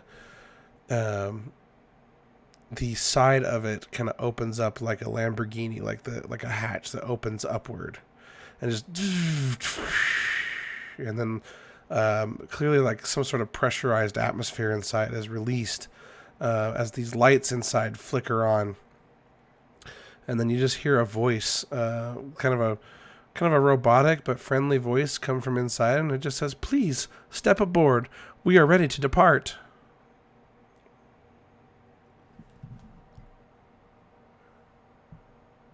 Depart where? Please, we do not have much time. Step aboard. You are being relocated. She cautiously steps onto the ship Okay. and asks again, "Where are we going?" As soon as you do, the door behind you closes, and then a door on the aft side of the ship also closes, and you turn that direction because you hear it close, and you see a bunch of humans, like kind of arm in arm, like kind of holding each other. It's lots of they've clearly been through hell, and they kind of are all huddled together, and they come back in, and they're walking toward you. And then, sorry, what did you say? I asked, where am I going? Where is this going? You and your fellow Eladrin are being relocated to one of our new habitats. Habitats? Yes, state-of-the-art constructs designed to protect you from the cryptex. What are you talking about? Please enter the stasis pod, and this little like cover on this clear like egg-shaped pod opens up. Please enter the stasis pod. What do you mean, the stasis pod? The stasis pod will maintain all your biological functions during our journey. Please enter the stasis pod. And then the humans get even closer, but they don't really look like a threat, but they are getting really close to you. She's going to immediately turn to them and go, "Why are you on here? What's going on?" The humans are also being relocated. Please enter your stasis pods. Are they going to do anything to me while I'm in it? You will be perfectly protected while in your stasis pod. Please enter your stasis pod. She kind of looks at them and goes, "Don't they need to be in stasis pods too then?" They will be. The human stasis pods are on the other side of the ship, of the vessel. That's the word I was looking for. Then why are they approaching me? There is only one corridor, and then they kind of walk by you and pay you no mind as they pass you and then head to a different part of the ship. Who are you? Where are you? I am the shipboard AI construct. I am here to answer your questions. Please enter your stasis pod. Okay. It does not answer any questions at this point. I think she is just too exhausted to argue with this thing, Okay. and she gets into the stasis pod. Okay. Thank you for entering your stasis pod. Sealing the chamber now, and then it closes over the top of you. And the whole chamber starts to fill up with some kind of fog. And then you hear the computer voice, but more localized, like it's inside your pod now. And she just says, "We are ready to depart for Habitat 1. Please stay in your stasis pod upon awakening." And then you start to feel yourself fade off into unconsciousness. All right. And then you wake back up, and you are now in that chamber. And you look up, and Piritesh takes her hand off your head, and she just says, "Well done. Thank you, Violet. I mean, you're welcome, Violet." She just kind of looks at her and goes, "What?" And she just kind of looks down at where her hand was missing, and is just sort of having a moment. You don't really recover from that very easily. Yeah, so suddenly the pain is all gone and everything. You're back to normal, and Piritesh is just like looking at you with this big grin. Violet's kind of gonna look around and look at everyone else and see how everyone else is doing. And she says, "See, you are all unharmed." And then everyone else starts to wake up, and that's where we'll leave it. Okay. Hopefully it wasn't too on rails, kind of the nature of this thing, but That's fair. you did have to. You do. Your choices do matter, though. By the way, you'll see why. I imagine it's a lot like Assassin's Creed, where it's like there's Yes, that's exactly the vibe I was going for. Was Assassin's Creed. What a wild ride. Well, I hope you had fun.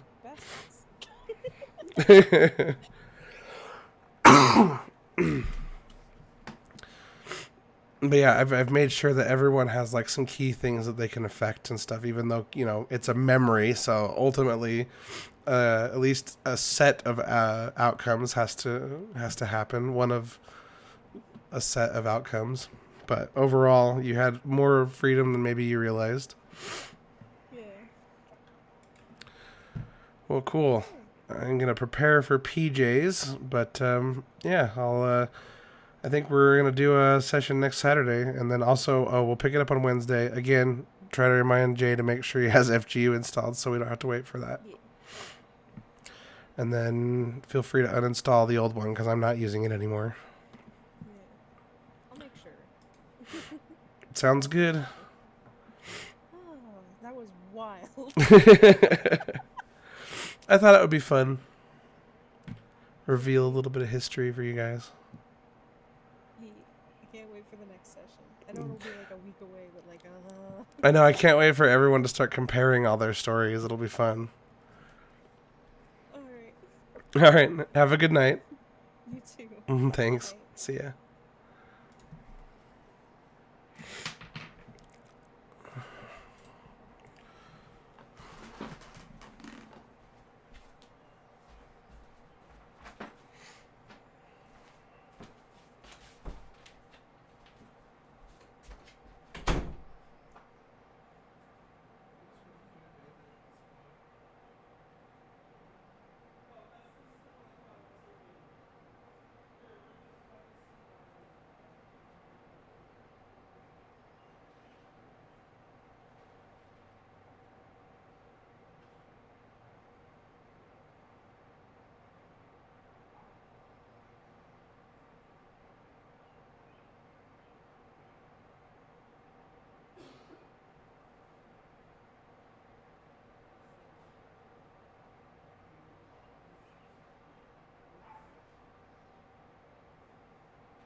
still hear me? What was she wanting? Chips and something salty and something sweet. But for chips, she specifically said a little bag of Doritos. And they didn't have a little bag of Doritos. They only had the little bags of Lay's potato chips.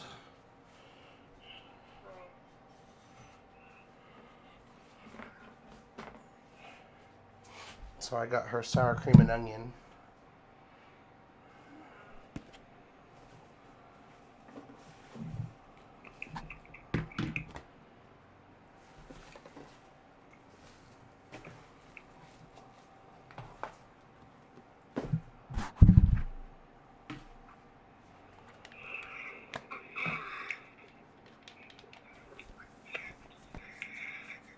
So I think I am one heart away from starting a relationship with Alex on here. Because I got as many hearts as I could get, and I gave him the bouquet, and I just got one more heart to get. That's awesome. What's gonna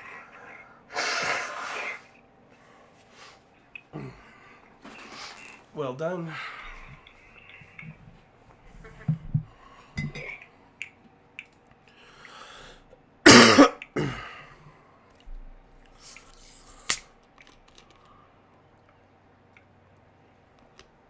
Oh, do you happen to still have that ghost fish on you?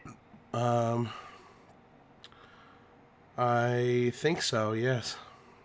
Okay, if you do, I need it for the resident center. Let me, my Switch is out there with Nikki. Let me go grab it.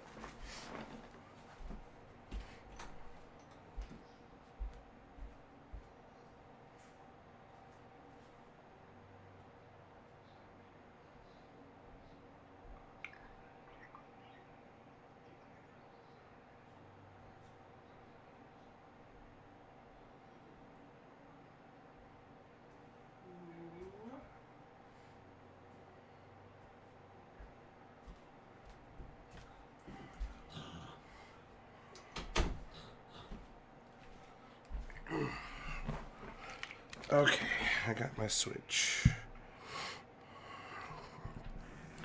You're gonna have to put it in multiplayer mode. Yeah. Give me just a minute here. Working on getting back to the house.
Let me know when you're ready.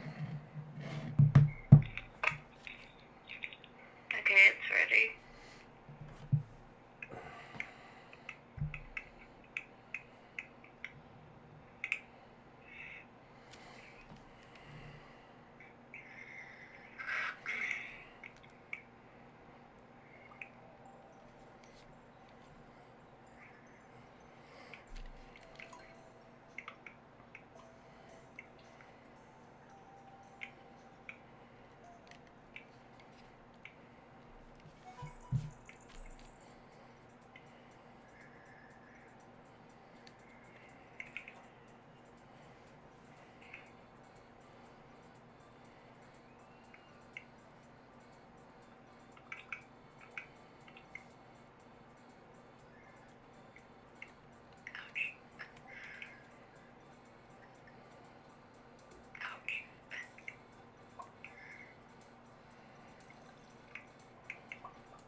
Codeman looks really happy today.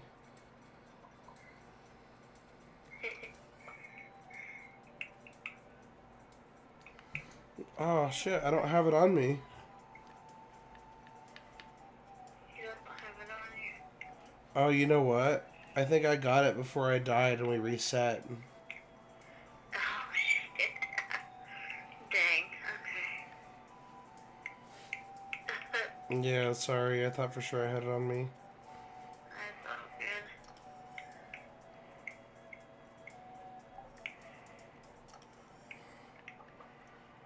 I almost had 100 hardwood. Yay. Where do you get the hardwood from? The stumps, some big stumps. They respawned in the secret forest. Oh, gotcha.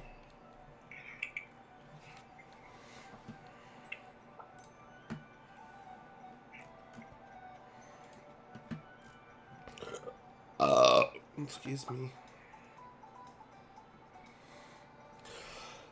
I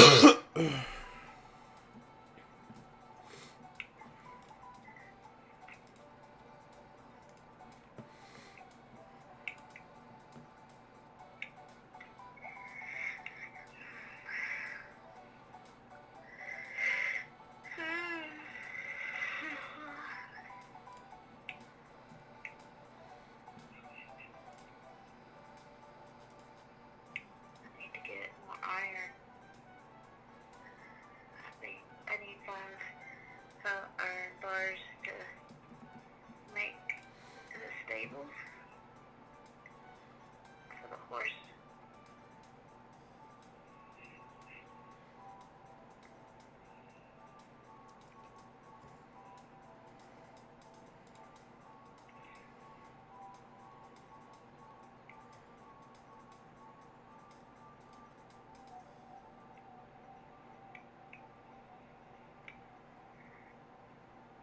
minute.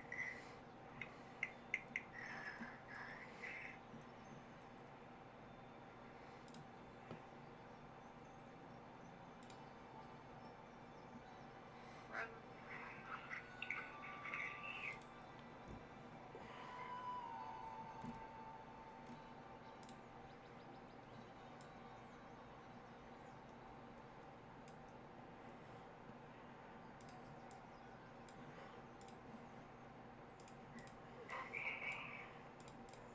cool.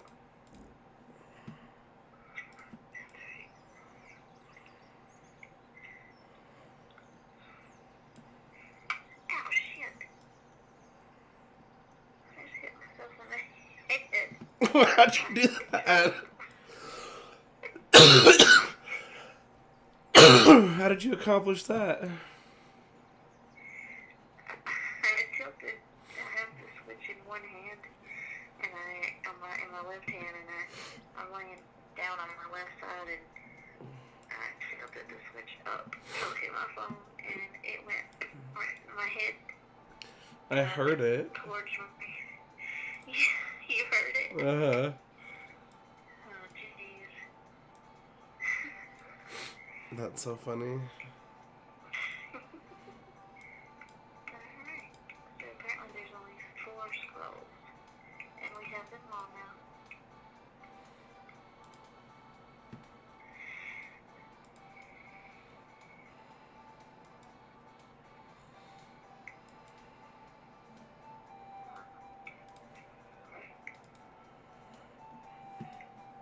There's a new gift, or reward, or whatever, in the museum now. Apparently, it's something that I now know how to read Dwarvish or something. Oh, interesting.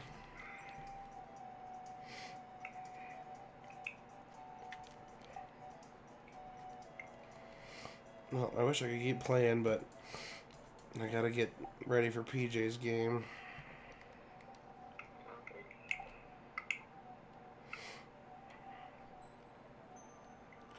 Are you feeling a little lonely lately? I don't know. I think a lot of it is my emotions are because it's most of that time in the month. Gotcha.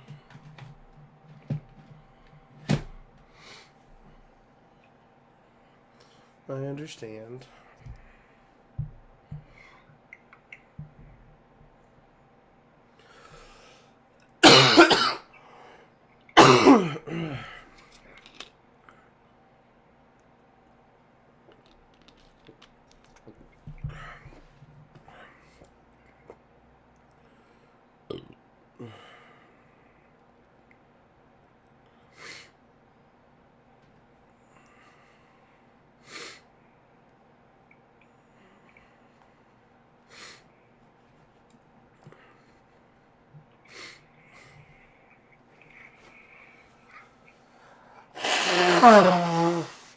Jesus, that fish was ridiculous.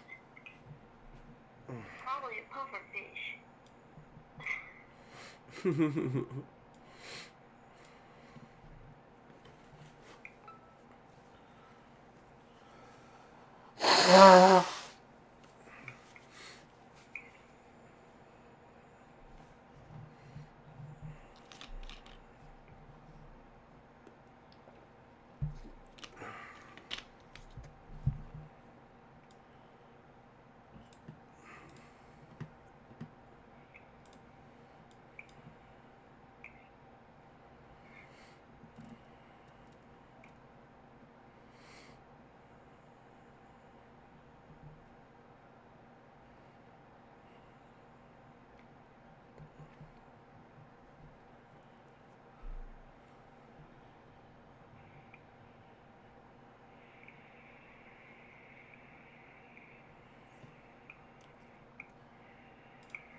I'm sorry.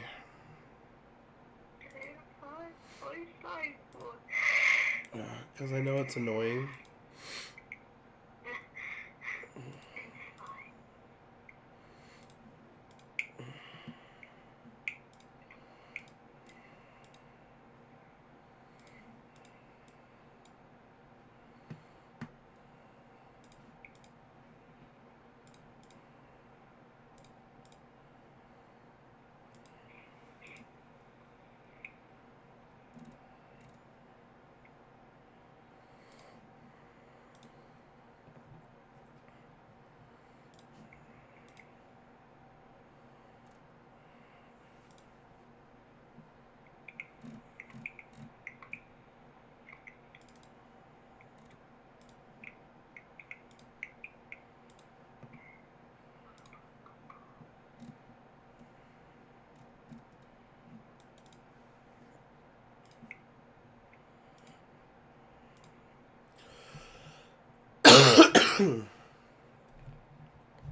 That sounds like extra rare. I don't know, it doesn't have really, it's a food item, and it really doesn't give any, I don't know, like, high energy or health. It says it's a common pond fish. I'm gonna have to look it up.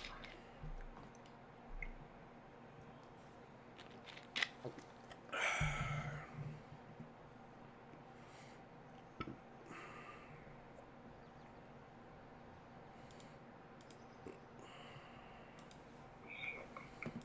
I haven't checked the cave in a while. There's a lot of fruit in here. A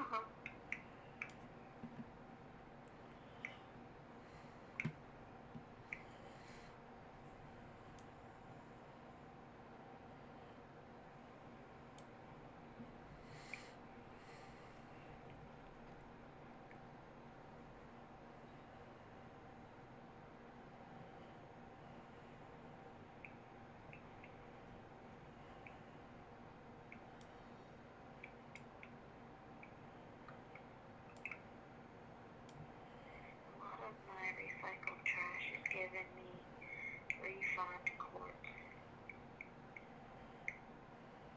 What do I use it for? I know a quest asked for some once that I got.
What time are you starting your next session? It's supposed to be at 9. So 15 minutes. Gotcha. Okay. I'm getting tired. No, I'm just wondering. I mean, I'm always tired, but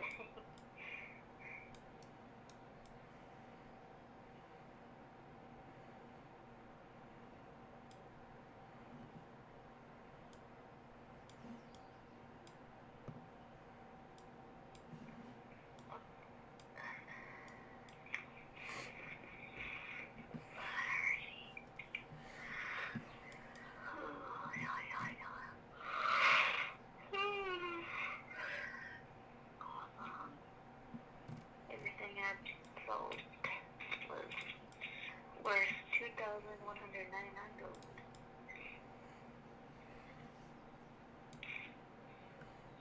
Good job.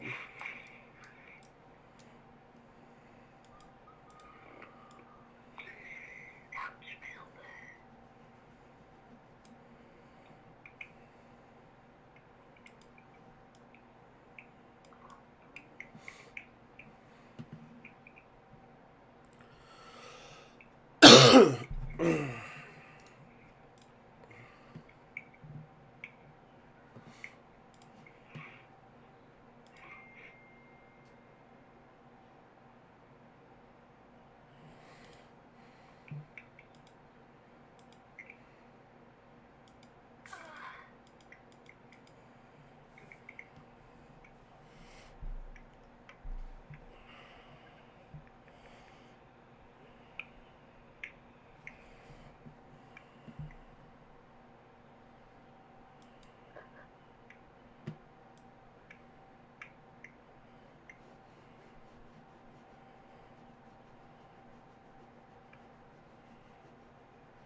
Your ancient fruit of ancient fruit has produced 3 fruits so far. Nice. Yeah.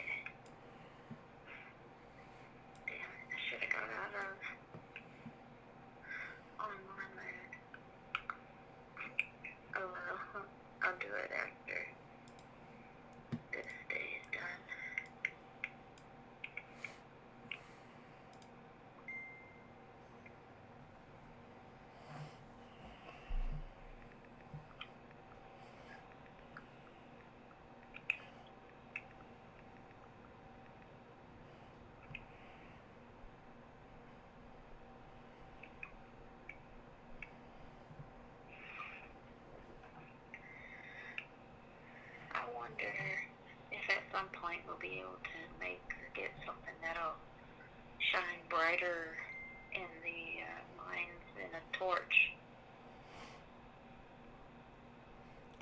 That glow ring I found in my other game was nice. Cool. It was pretty bright.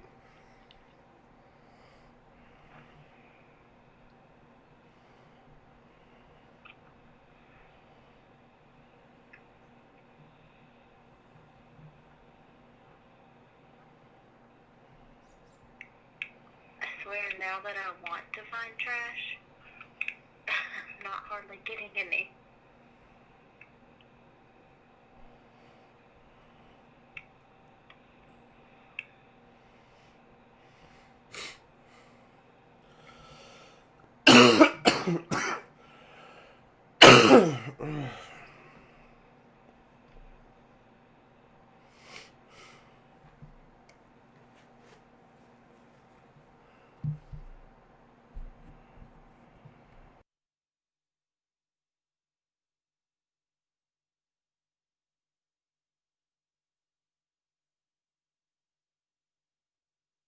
I love this movement from all the Karens trying to turn Karen into the K word, like it's all bad, like the N word.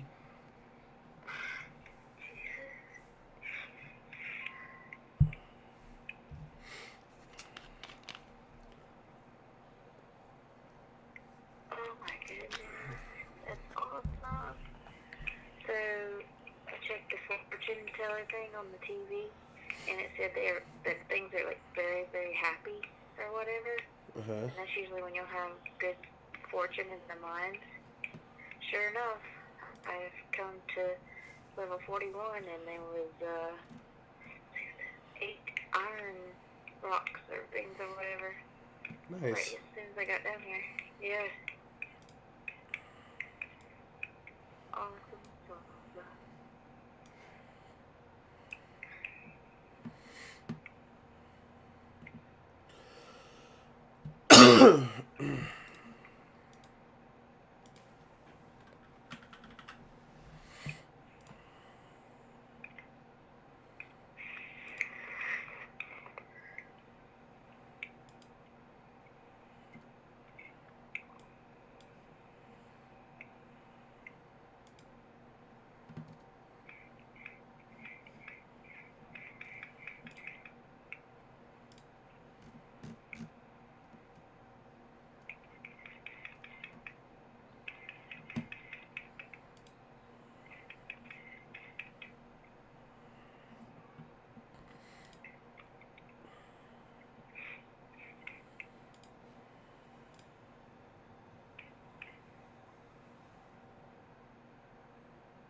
Die, slime, die.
I like the frozen caves.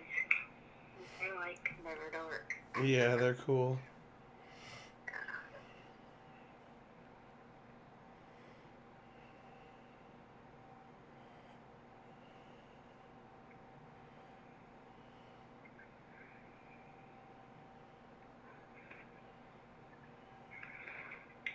It's crazy how fast your inventory fills up in the caves. Yeah, it is.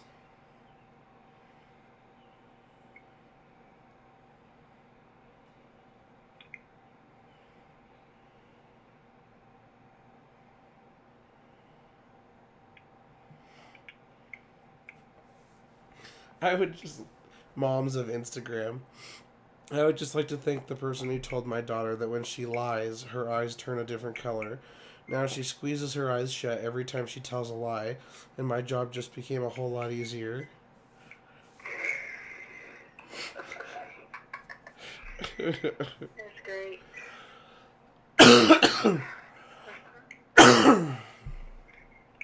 That's too funny.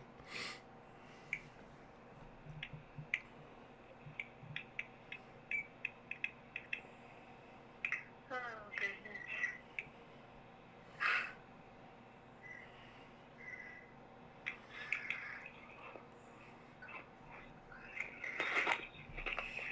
Combat level up. Yay. I can now craft a warrior ring.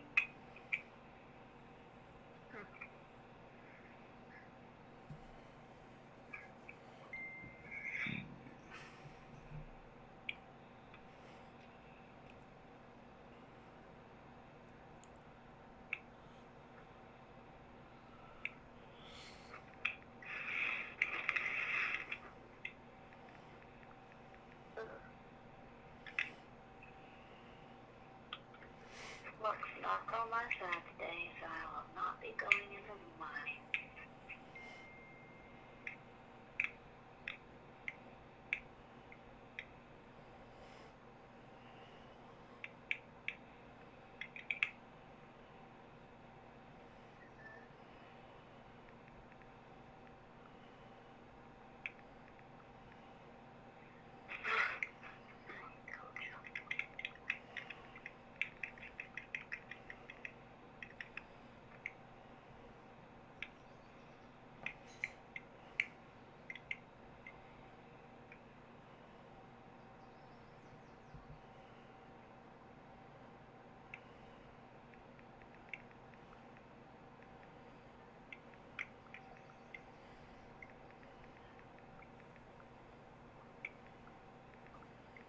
I got a star fruit. Yay!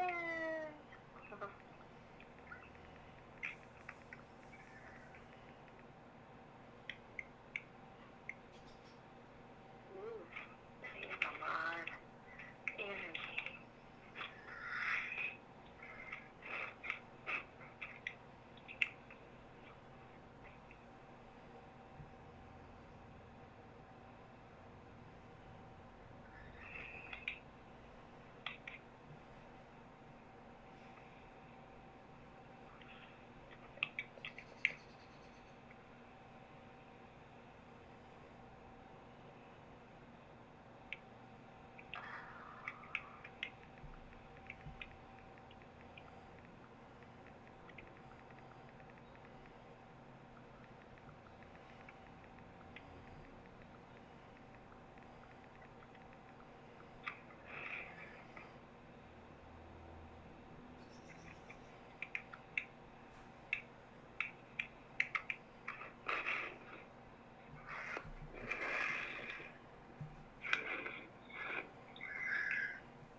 I guess they're running behind.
I got to meet Stephen Hawking at a dinner party once in the 90s, and the first thing he said to me was to apologize for his American accent. That guy had an amazing sense of humor. His American accent. Because he talked with a computer.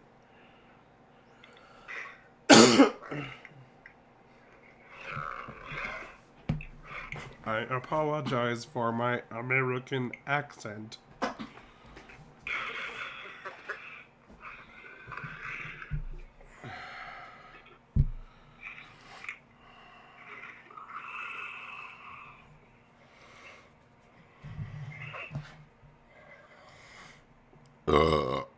Excuse me. I will go see if he stops in the thing again.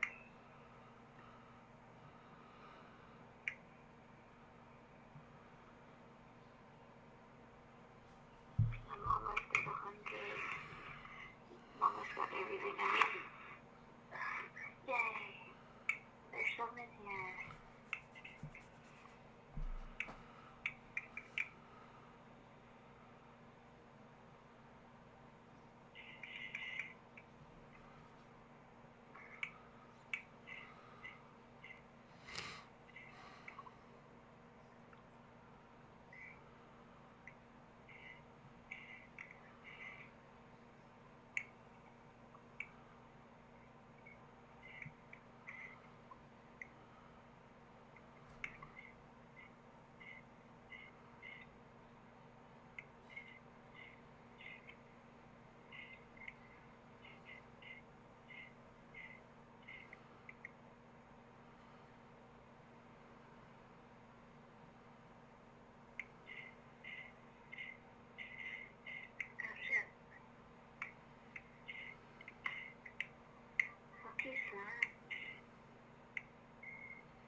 So something going on with, who was it you were supposed to? It's PJ. And no, nothing's going on. Him being late is pretty much par for the course. Pretty much what? I said him being late is pretty much par for the course.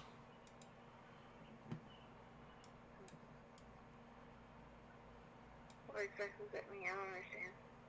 You've never heard the phrase par for the course? No. It's a golf term. Par is the expected number of swings to get a ball in the hole on like a miniature golf course. Right. And so if you take 3 swings and par was 3, then you hit par. And so par for the course is you're expected to take that many swings. So meaning PJ being late is to be expected. Yeah. Okay.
could go use her sewing machine anytime I want to now.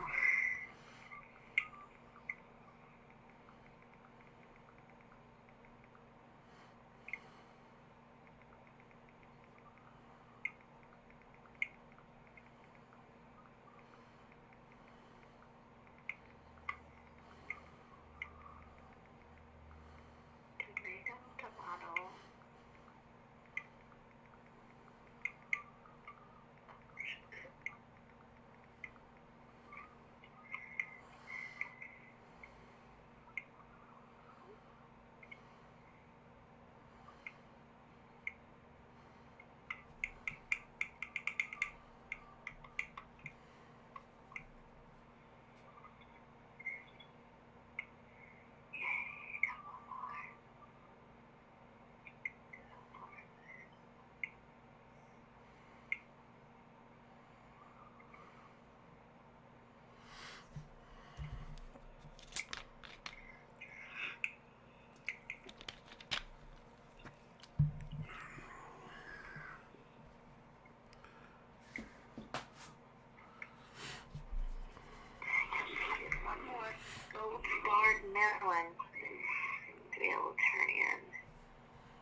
Hello?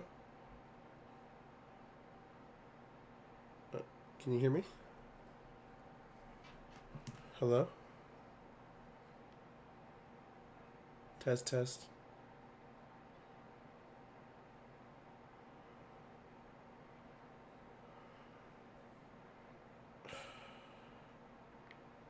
Why?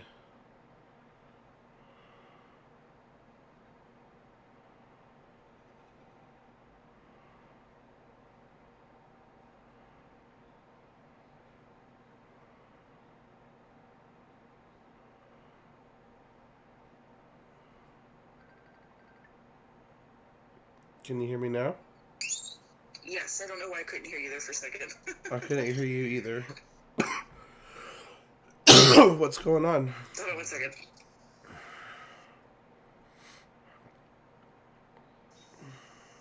Can you hear me? Yes. Okay, I switched it up. I was on my Wi-Fi and I stepped outside and it got weird. Okay, I'm not like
Yo, yo, yo. Hello? Hello?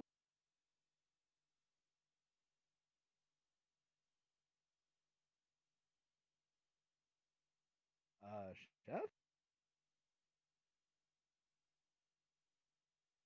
If you are speaking, comma, I can't hear you through the Discord.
Okay, can you hear me?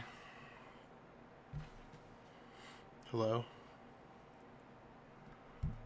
Hello?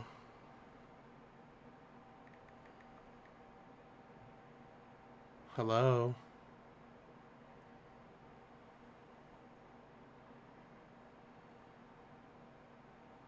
Hello?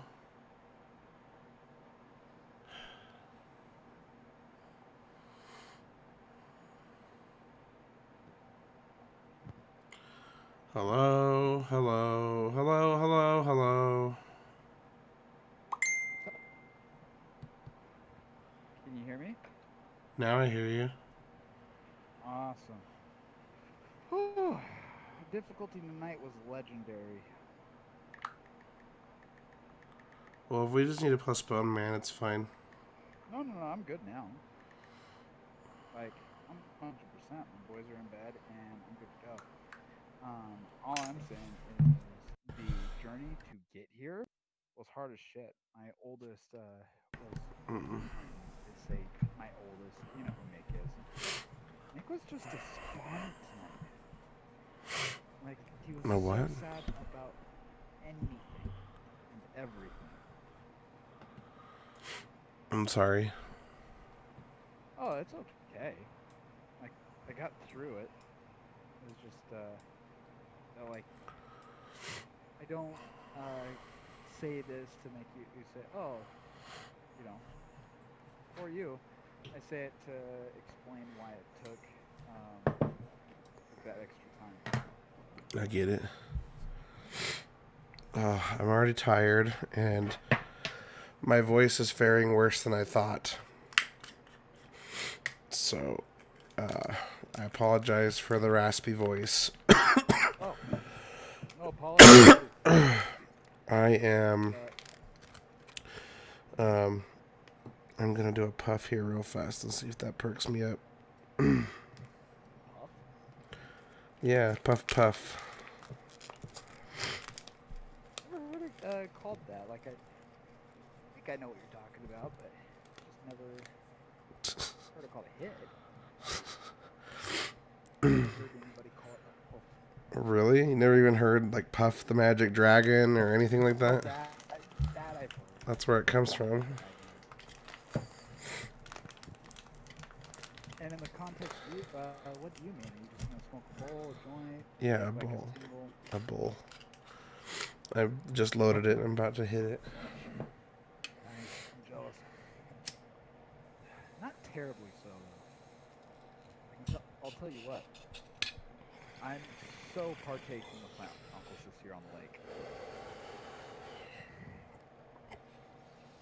You can come out, but don't mix Stop.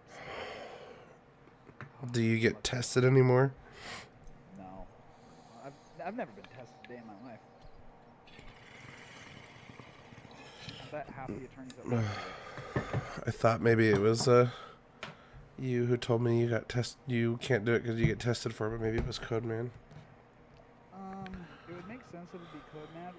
It wasn't like when I was at the federal government. I felt a little bit more reserved about it because, like, not that I would ever be tested, but if I ever was, I could lose my job. But in private practice, nobody gives a shit. Nice. All right. You're not in the game yet. Oh, shit. Hold on. Let's see. Join campaign. ShevTech.io. Okay. Bring up What? Hold on.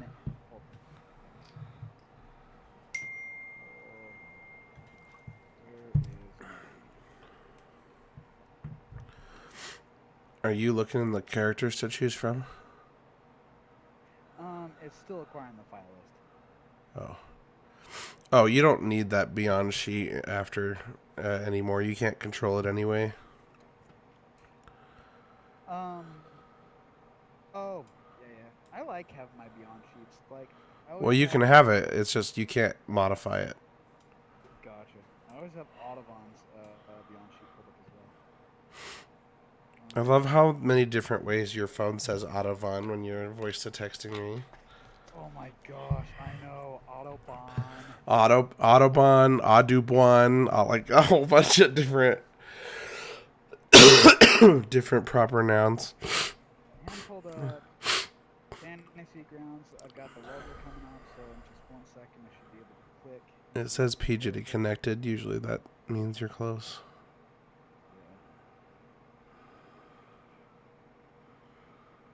Seria. Cirilla.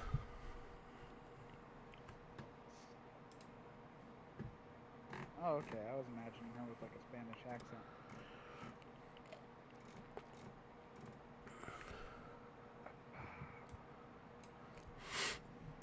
Sarilla, a Portabella. Uh-huh. Yeah, like I was, Okay. alright.